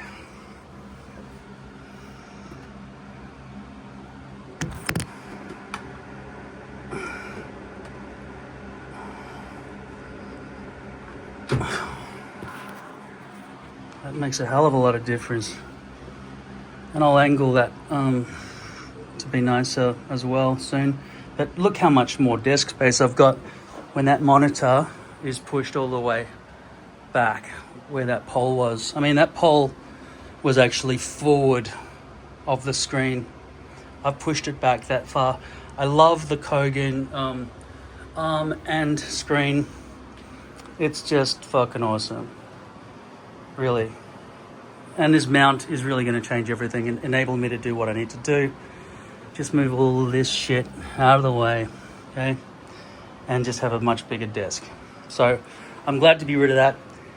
This clamp, I'm thinking with all of this lighting and camera and SmallRig brace and everything, for the purposes of getting decent quality shots, yes, I think I'll keep it there.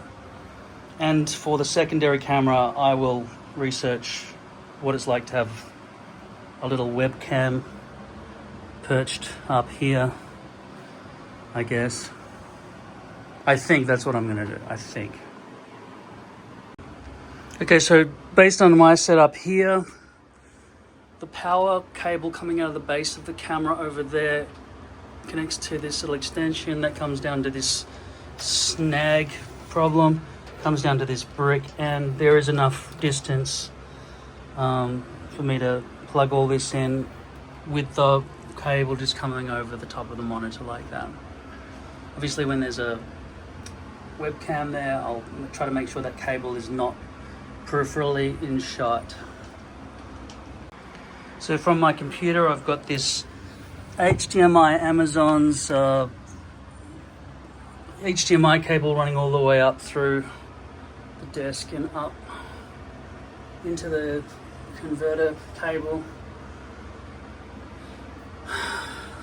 And as we can see here, I haven't touched this and it looks like it's really started slipping and tilting on its own. It is no longer in the position I left it. The weight of this has really been pushing downwards and this clamp has not been able to handle it. These poles have been designed to have some kind of friction on them. This is not slipping here as far as I can tell, where it's been screwed in to tighten on its adjoining poles on either end there. One of those little clamp points is directly underneath there. I don't think it's twisted there either. That light was already tilted as is this one, so that's not like that whole thing twisted.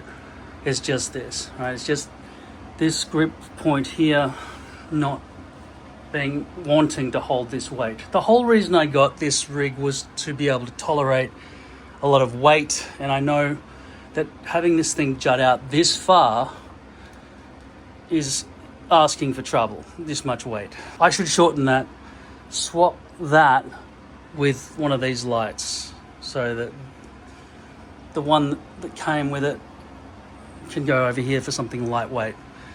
And this one, hopefully the bulb will just lock. The other thing about this ball is I figure I can go on a right angle and maybe counter some of the weight with that. Also, it will be closer to the pole so it won't be protruding out so far. Maybe that'll help fix it. Okay, so that light is now up there, easily able to be held by that one. And this is the shortest SmallRig one.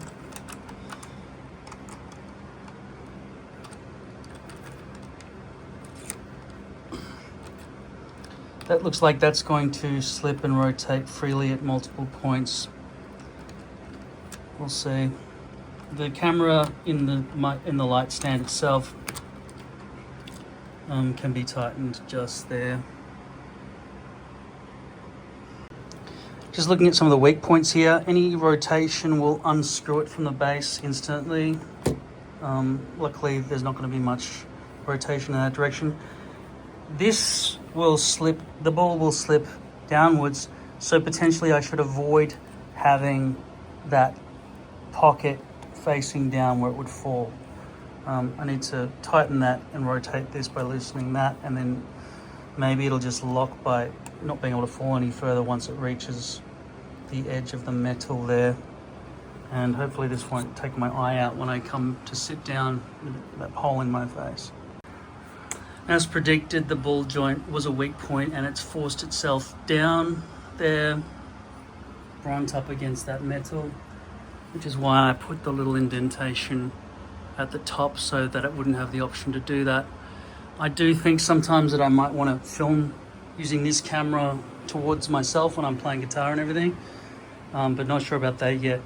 In the meantime, I might just angle the clamp up so that it can, this whole weight can kind of rest on that tiny bit of metal there. I don't know what's going on with the focus on this phone, by the way, because it would not want to stay in the center. So if I rotate this entire clamp, potentially making this downward facing so it's not sticking in my face so much, maybe, because I'll be angling it like that. And then potentially this camera will even out. Does that look stable to you? Does that look like it's not going to poke me in the eye at some point when I sit in that chair or stand up and walk over to the desk? I've got it mostly flat, but I've angled it up so that it can all sort of tilt on itself. I didn't press this right down against the metal. I guess I should do that, but I still want there to be some play. The tightness of this ball is completely dependent on how tight my fingers are capable of rotating that screw and the metal on metal pressure and everything else. Also, there'll be tugging on these cables from over there. Not too much added weight, but you can see that this is going to keep moving around. Right? It just loosens the more you do it.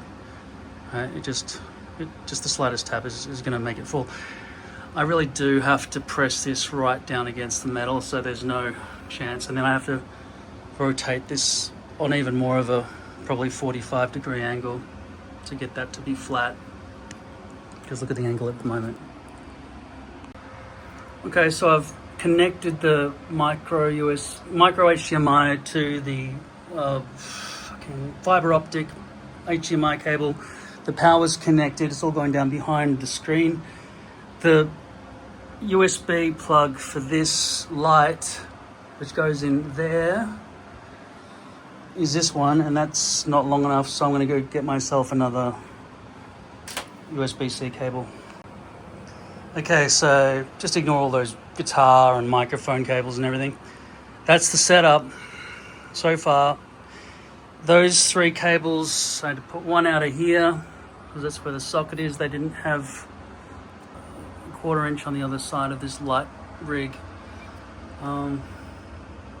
Camera, it's a Lumix G7 Panasonic camera with really no autofocus whatsoever unless you rig it the way I did in my instructional video. In terms of wobble, this, you can see on the screen what's happening with the wobble. You don't want to wobble this. In terms of leaning on this bench, using your elbows while controlling the puppets, you just got to not touch it.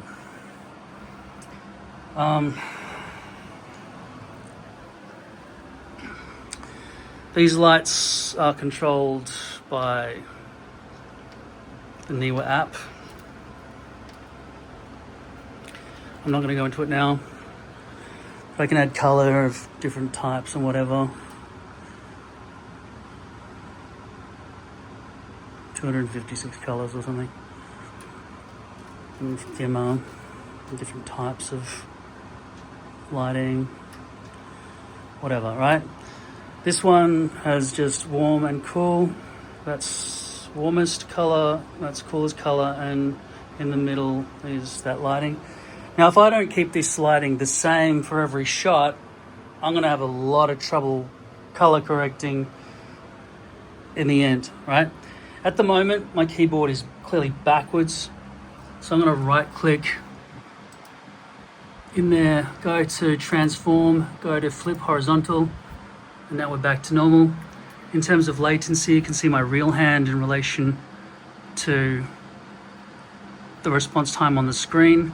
That's coming from my camera via a 10-meter long fiber optic HDMI cable into the Camlink 4 from Elgato and into the USB 3 socket of my PC in the other room over there. This is where I keep my reading glasses and so on. I have a lot of different glasses. This phone here was going to be a webcam, but I couldn't figure out how to make it nice. All these wires dangling over the top of my computer ruin my view. I'm not happy with it. This giant monstrosity facing downwards is kind of what I expected to need to have for broadcast quality puppets, right? But the iPhone 16 Pro that I'm holding in my hand is just as good, right? With this amount of light. And the green screen stuff would all work nicely, or the blue screen stuff once I put this mat over there, but I eat where I sit, so that's going to get food crumbs all over it all the time if I have that there permanently. Even a bit of oil from like this food, right? There's dips. Like if that splashes on there, I don't even know if I'll ever be able to wash it off. It'll always have a black mark and be harder to key out. Let's just look at this desk now without all these lights on so we can see the beautiful LED effect. Since I spent all day filming this shit for you. Let's see what it looks like. Alexa, turn off the green screen. Okay. Does that look like an inviting workspace? I have a chair as well. But if I didn't want the chair, I could stand up and do it this way.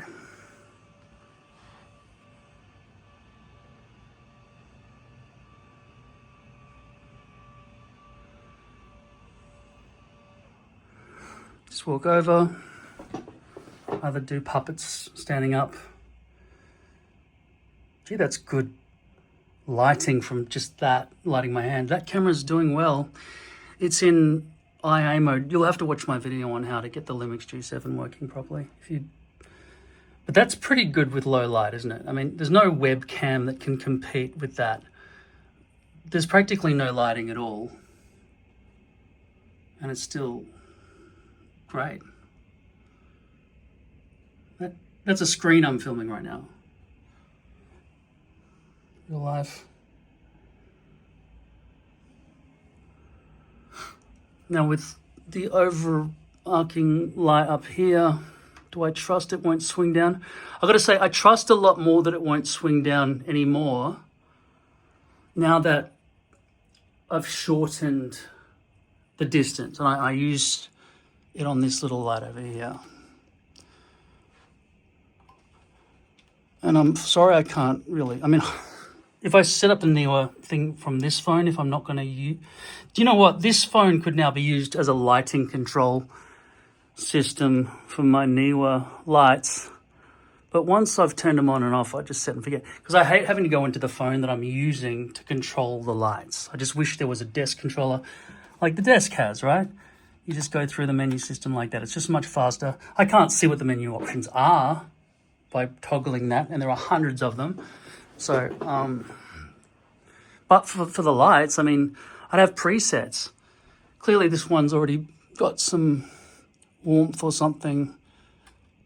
So you bring in more of the warm colors and it changes the vibe of the color temperature, right? In that particular mode. In this mode, I guess,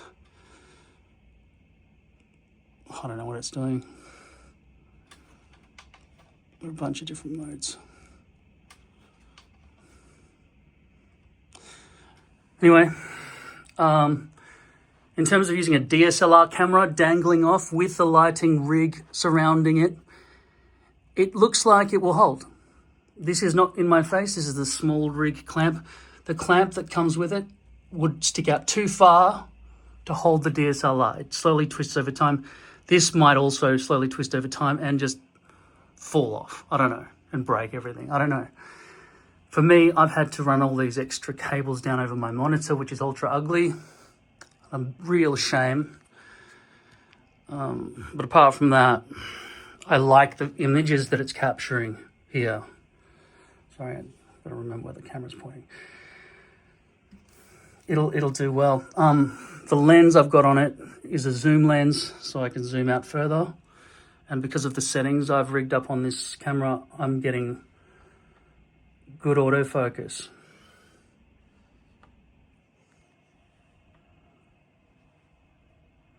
There's no webcam that can compete with a DSLR camera facing straight down. But just remember, you're gonna have all these fucking cables over the top of your monitor. Unless you run it really somehow through a conduit, like I've done up there fairly neatly, conduits. But then when you run conduits, you'd better wanna keep it that way, because you see how many times I've had to change this already. You wanna be able to quickly get in and out. Obviously with these ones, I don't need to quickly get in and out and change everything. And when I do, it's a pain in the ass, right? But having that all together, I mean, I could just use that Velcro there and just make these just neater, but then later on, it'll probably piss me off to have cables all yoinked together. This would actually act as a stopper, so that it wouldn't all slide down. It could keep it a bit neater. I'll just do that quickly. I don't really know if it looks much better. And yanking on that collectively shifts this a bit. You can see where the table edge is not in alignment with where the camera's facing, so trying to adjust that so it's square should be okay, because this is a ball head. And you can see I'm getting there. In fact, that is that table edge there is a very good way of me knowing when that camera is going to be square. Even if I have to zoom in afterwards to, you know, make sure that the blue screen is all in shot. I mean, I wish I had a bigger blue screen mat, but it's probably good enough. And, you know, if I'm sensible about it, I won't be having oil all over it and indenting it with sharp, heavy objects. What do you think? Rate my rig.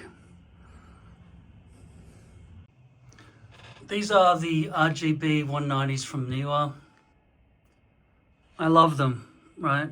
I've got 4 of them, and they all link up to the phone via Bluetooth, but they're just not doing it right now. Maybe if I turn them off and on again, they'll start appearing, because they were linked to my other phone. I just disconnected them from the phone I'm actually currently using. Maybe I've got to unplug it and replug it. There's no pairing button that I remember on these things. Is there? Okay, there's a little... God, focus, you fuck. Can't focus. There it is, see? It looks like it's trying to pair. And it's not appearing in this iPhone 11 Bluetooth list.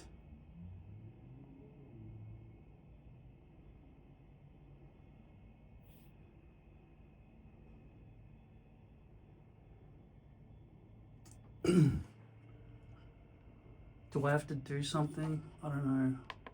Probably shouldn't have fucked with it.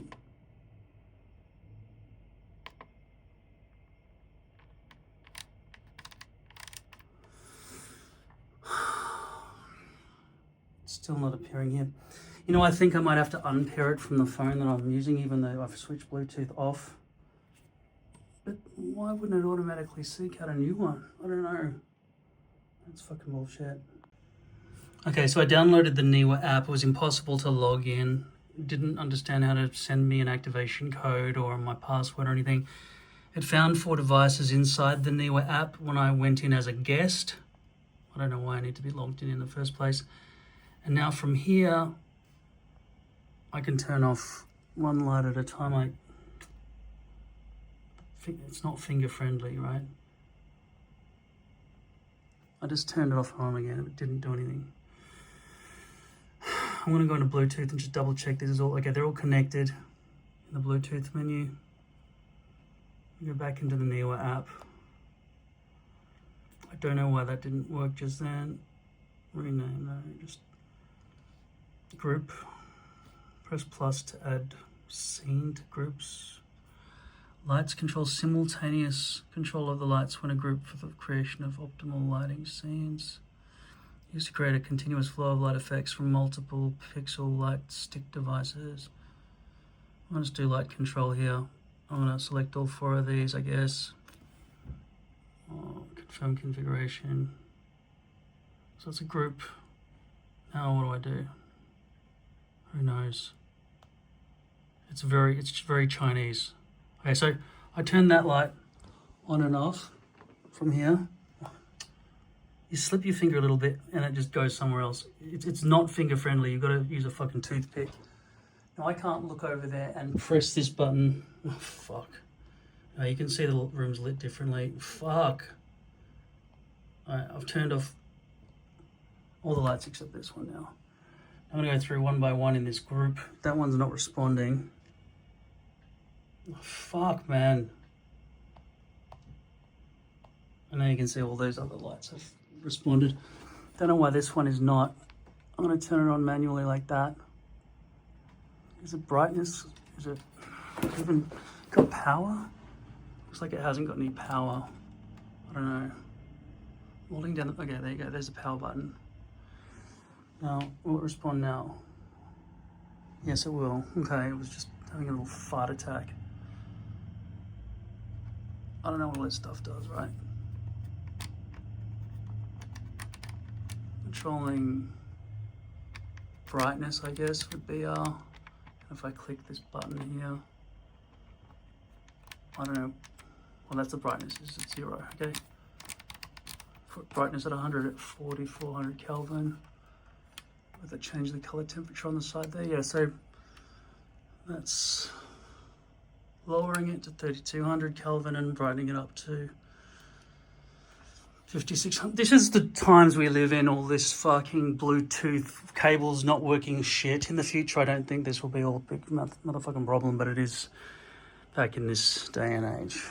Now, I'm gonna get out of the group business and go back to my devices. Click on that one.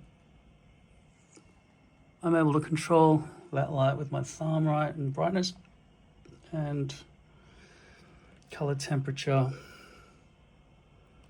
God, it just does not respond to a thumb. Get in there.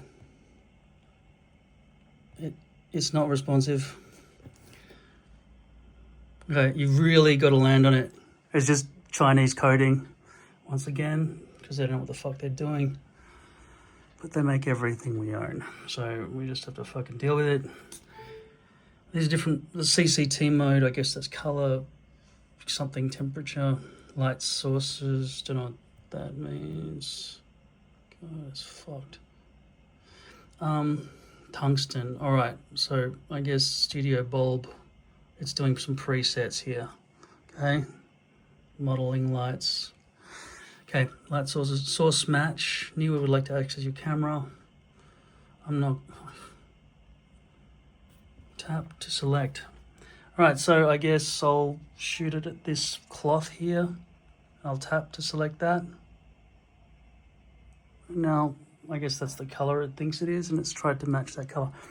I'll start again. This time I'll film the black table kind of thing, right? It looks exactly the same. I'll just shoot that keyboard there like that. It's changed a bit. Something red maybe. Let's try over here. What about there? I'll film that. No, start again. Okay, the thing is, this is in a mode which is just between the color temperatures. It's not a color picker. Forget that. CTOB. Don't know what that is.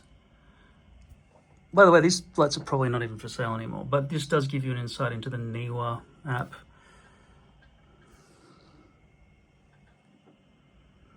And you can see I can control it from my phone. These lights back here and this light here and everything else would need to probably be controlled from the group. I don't know what 1 and 2 and star. Are they just presets?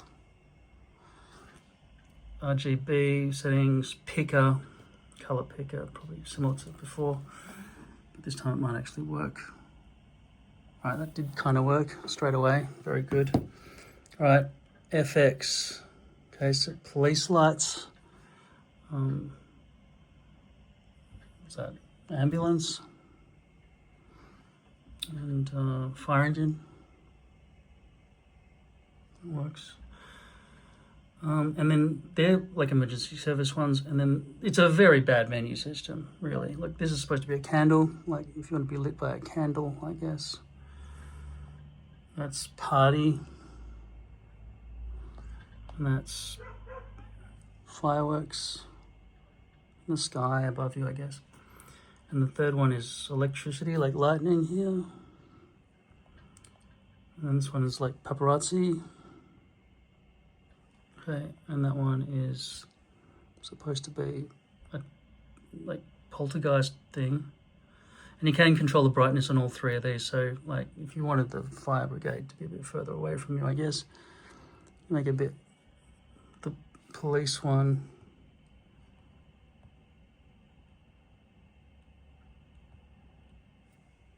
okay, that's 0, that's 0.1. Let's see the brightest. Yeah, that is, I mean, that's going to draw attention to my fucking apartment building. Don't know what that arrow does. That just enables you to go back to CCT up here, which is kind of just color temperature normal. That's a cog for, I guess, renaming the light. So I could call it left-hand side light, desk light. And that button there is just power for that light, because we're in the that light only menu. That's a favorite looking button. That's a save. No effect collection found currently. I'm going to get out of here and go to group. Now I've got these lights in the group, but I don't know how to interact with the group. I could add a light control to the group apparently. Okay, no, try that now. Add a light control to the group. Right? Confirm configuration. Right, okay, so I go in and individually set all these lights maybe, and then what will save? Is this a button? I don't know. Or if it's just a, I'll just click the all button that's selected them all, confirm configuration. Okay, that's just copied the group. I want to delete that group. Yeah. And then in here, scenes, my scenes, demo scenes. No, this one. Brightness. Not one of these lights is changing at the moment. I don't know what's happening. This is Neewer's fucking decision to make it like this. I don't know what the fuck's going on. It's just for my device. Oh, it left my group. Oh, now the group no longer exists. I don't know. Does it? Demo scenes, my scenes, scene 1, loading data. Okay, they're slowly popping back into existence. It used to be straightforward how to use this. And they used to just all adjust in unison. And it was super easy, and they went and made it fucking retarded. And that's where we're at now. I guess I can turn the lights on and off after, if you can hit the button accurately and reset them. Now I'm left with this light here, which has no intelligence at all, which suits me fine. It's got a knob on the side that allows you to brighten it and change the color temperature and stuff. Let's turn that off. And we're just left with my beautiful glowing desk. I'll figure out how this Neewer group shit works, but it's good to know this phone will be useful for something. And the reason I'm checking that this phone is useful for anything at all, because as you can see, being able to control these lights would be useful. But this phone would have been, you know, it's an overqualified switch, this fucking phone, right? But at least it's useful for something. That gives me, you know, justification to go and spend hundreds of dollars on a little perch camera here that may or may not be good or not in some way whatsoever. We'll see. I'll shop on Amazon. find something. All right, I should have guessed.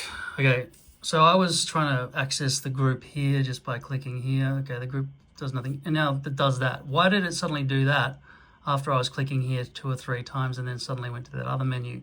Because it considers this arrow to be different from clicking here, right?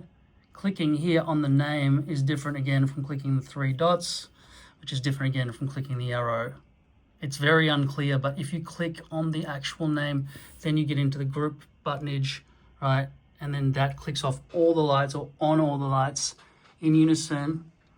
And I get the feeling that I can, yeah, they're all now changing color temperature and brightness at the same time.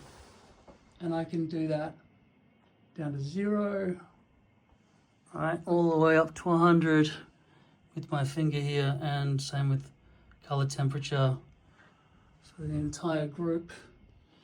And no doubt if I go to one of these other RGB modes here, or you know, HSI maybe, I can make all the lights in that group do the same thing. So it does work, it's just a fucking stupid interface. And I want to rename that, so I just go and, oh fuck, that's it, that's the end of the video. I'll deal with audio in my upcoming video, which will be a masterpiece like this one as well. And it will feature the Zen AirLink, no lag, wireless headphones. Sorry, I've just got to explain what I found. Dealing with a great deal of frustration in the Neewer app, which has 1 out of 5 stars. I've created a desk and a ceiling group. So I individually have to go into each group to do things like that.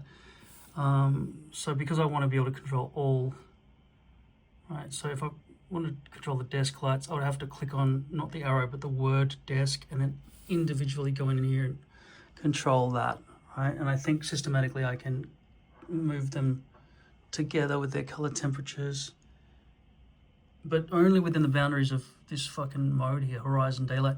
You want to get it out of that shit because it's got so many presets that it fucks you, right? So you just want to go straight to the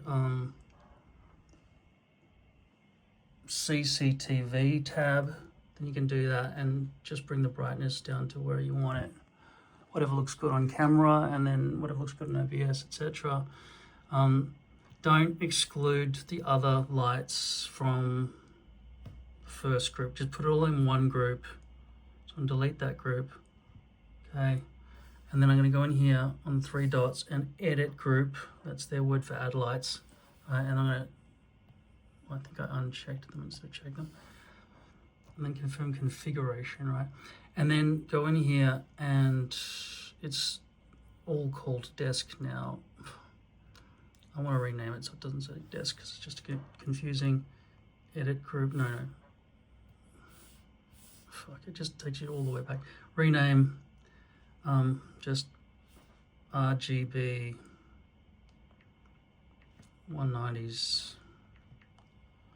lights. Okay. And then if I go inside here, I will uniformly control the color temperature on all 4 of them. Okay, with the brightness on all 4 of them. Okay, and then I guess I would be able probably to save this as a preset. No. I could hold down 1 for a couple of seconds. No. Filter button. No. Whatever the fuck that button does. Don't know. Don't know what that symbol means. Lights control. Unifies the control of light output in the group to create a light scene with complete uniformity. Current mode, yeah. Or FX flow.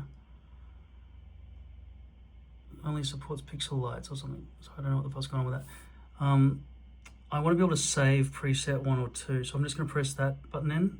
And I figure that's just saved it as 1 when I did that. and then I'll go to 2, and that's kind of very white, but maybe good enough for my puppets, right?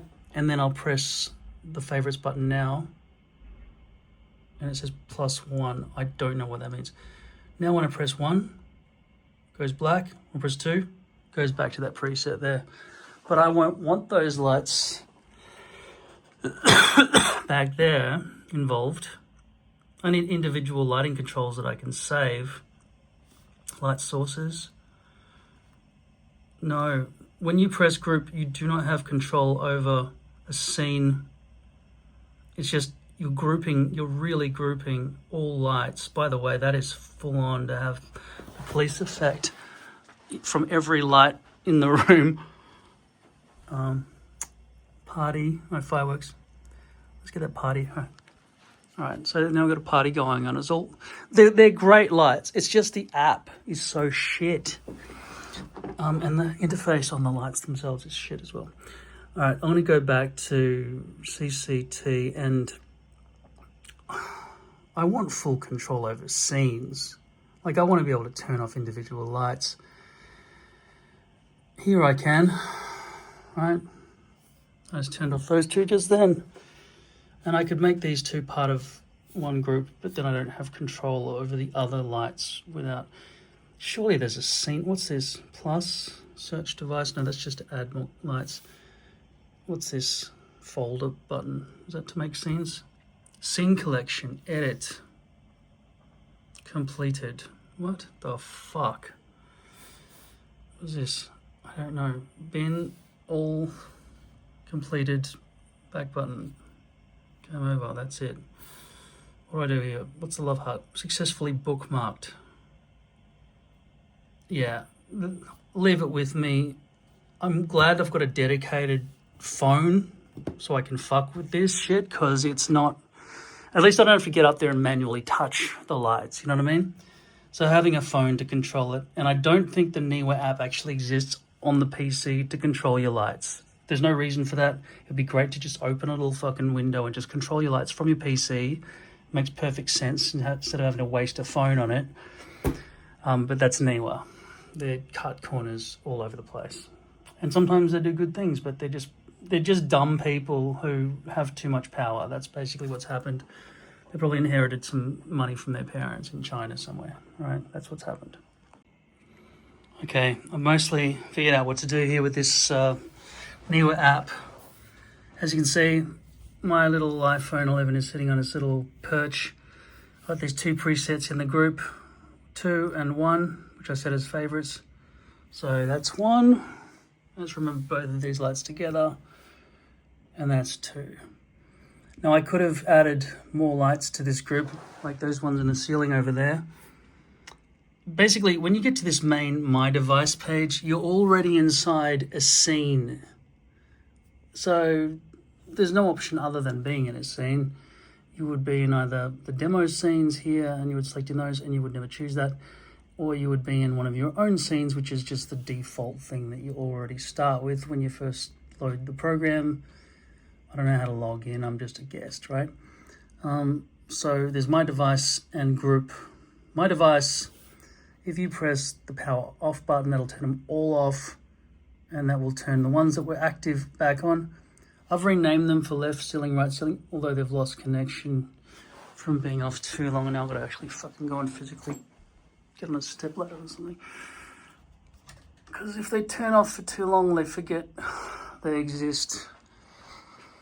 Now, I tried having some elaborate setup where these lights came on when the other lights came on. It was just too annoying when I was just sitting at my desk having all these extra lights and stuff. I don't know why that one's still not connected. It is turned on.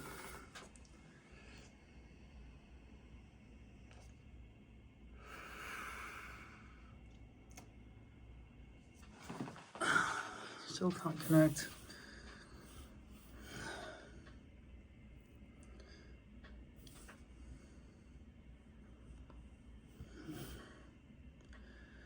I'll remove it and then just rename it to left ceiling again when it comes back in. If I press plus here,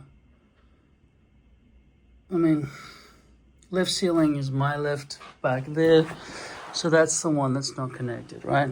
The pink one's connected. This is doing nothing. So I'll remove equipment. Left ceiling, yes. Chuck it in the bin. Are you sure you want to delete your light? Jeez, they make it ferocious. Okay. Now add a light. Hopefully it'll be on the list. If it does, if it's not, I don't know what to do. Maybe I'll have to turn it off and I'll unplug it from the wall or something because it's not being found. Anyway, I was looking forward to showing you how easy it was. Let me get out of here. All right. So what I would do is I would go into group. I've only listed these two lights. These lights are going to remain on because I'm not going to control them with the group. You click exactly there where the group name is. Don't click on the arrow or anything else. Exactly where the name is. Don't let your finger stray. Then you've saved 1 and 2. 1 is this setting with these lights, and 2 is this setting with these lights, and then there's power off. And that's the fastest and best way just to wirelessly control everything from your desk for your lights there. I'm sure there's better equipment out there that doesn't require you to waste a phone, but that's the way I figured out how to use it with Neewer. So we can fix this. I'll turn it off and on again. And I'm sure on the little screen back there it shows something about Bluetooth logo flashing maybe. And I will call it left ceiling if it does appear.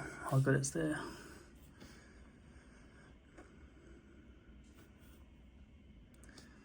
Their attention to detail is ridiculous. Rename left ceiling.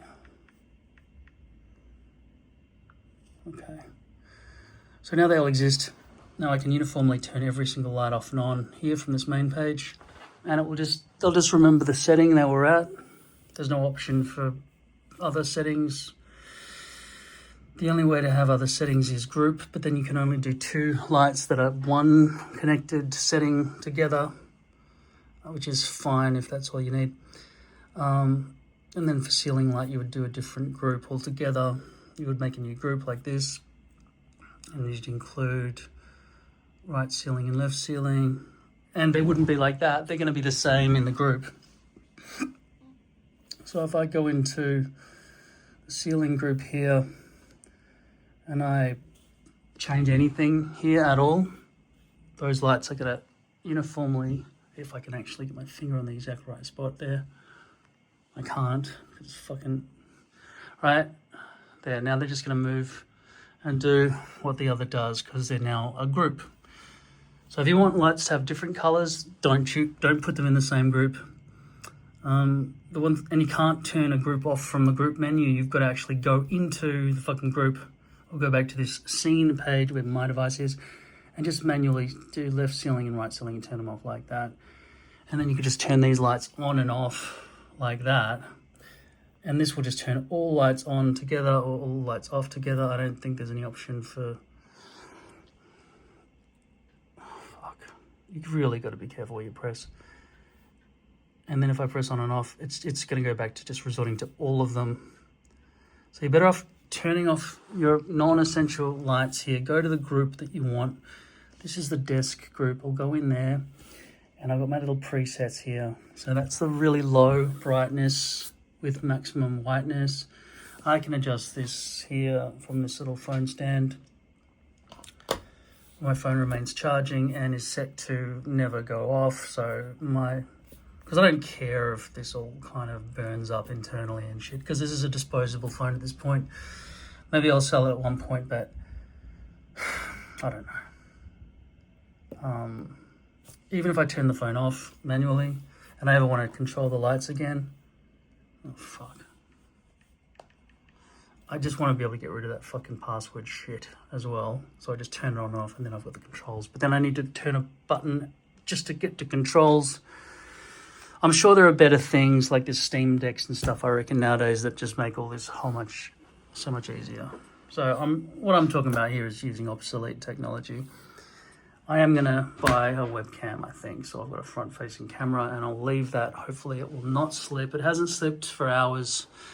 My biggest problem right now is trying to get this fucking phone plugged in to the PC using any of the USB cables or any of the USB ports on the computer, because this phone will not plug into it. So I'm fucked. My God, this guy here, Chad Reddings, is a fucking hero. Holy shit.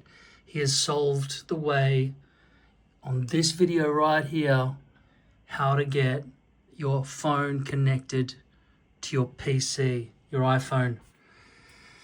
Oh my God, that was insane. It's basically, you've got to go into your Bluetooth settings on your PC, and your phone, even though it's plugged in, it won't be detected in not Finder, it's called Windows files, folder, fucking whatever it's called. It used to be called Windows Explorer, now I think it's called File Explorer. Over here, Neewer, right? This has been turned off for some time, but not off. See, it's not off. I've just changed setting number 2 to be 0 brightness. This means that these lights finally won't keep shutting themselves off. So I can do that and then switch them off, right? And then I don't have to touch them and hold the buttons down all over the place. Anyway, I thought I'd add that. It's pretty important information. Don't turn it off, otherwise it'll deactivate. You have to go around to all the lights in the room and just turn them all back on if you do that. Just set them all to 0 brightness, and then you can turn your phone off so you don't burn a hole in the screen. Thank fuck for this guy. Holy shit. Thank you, Chad Reddings.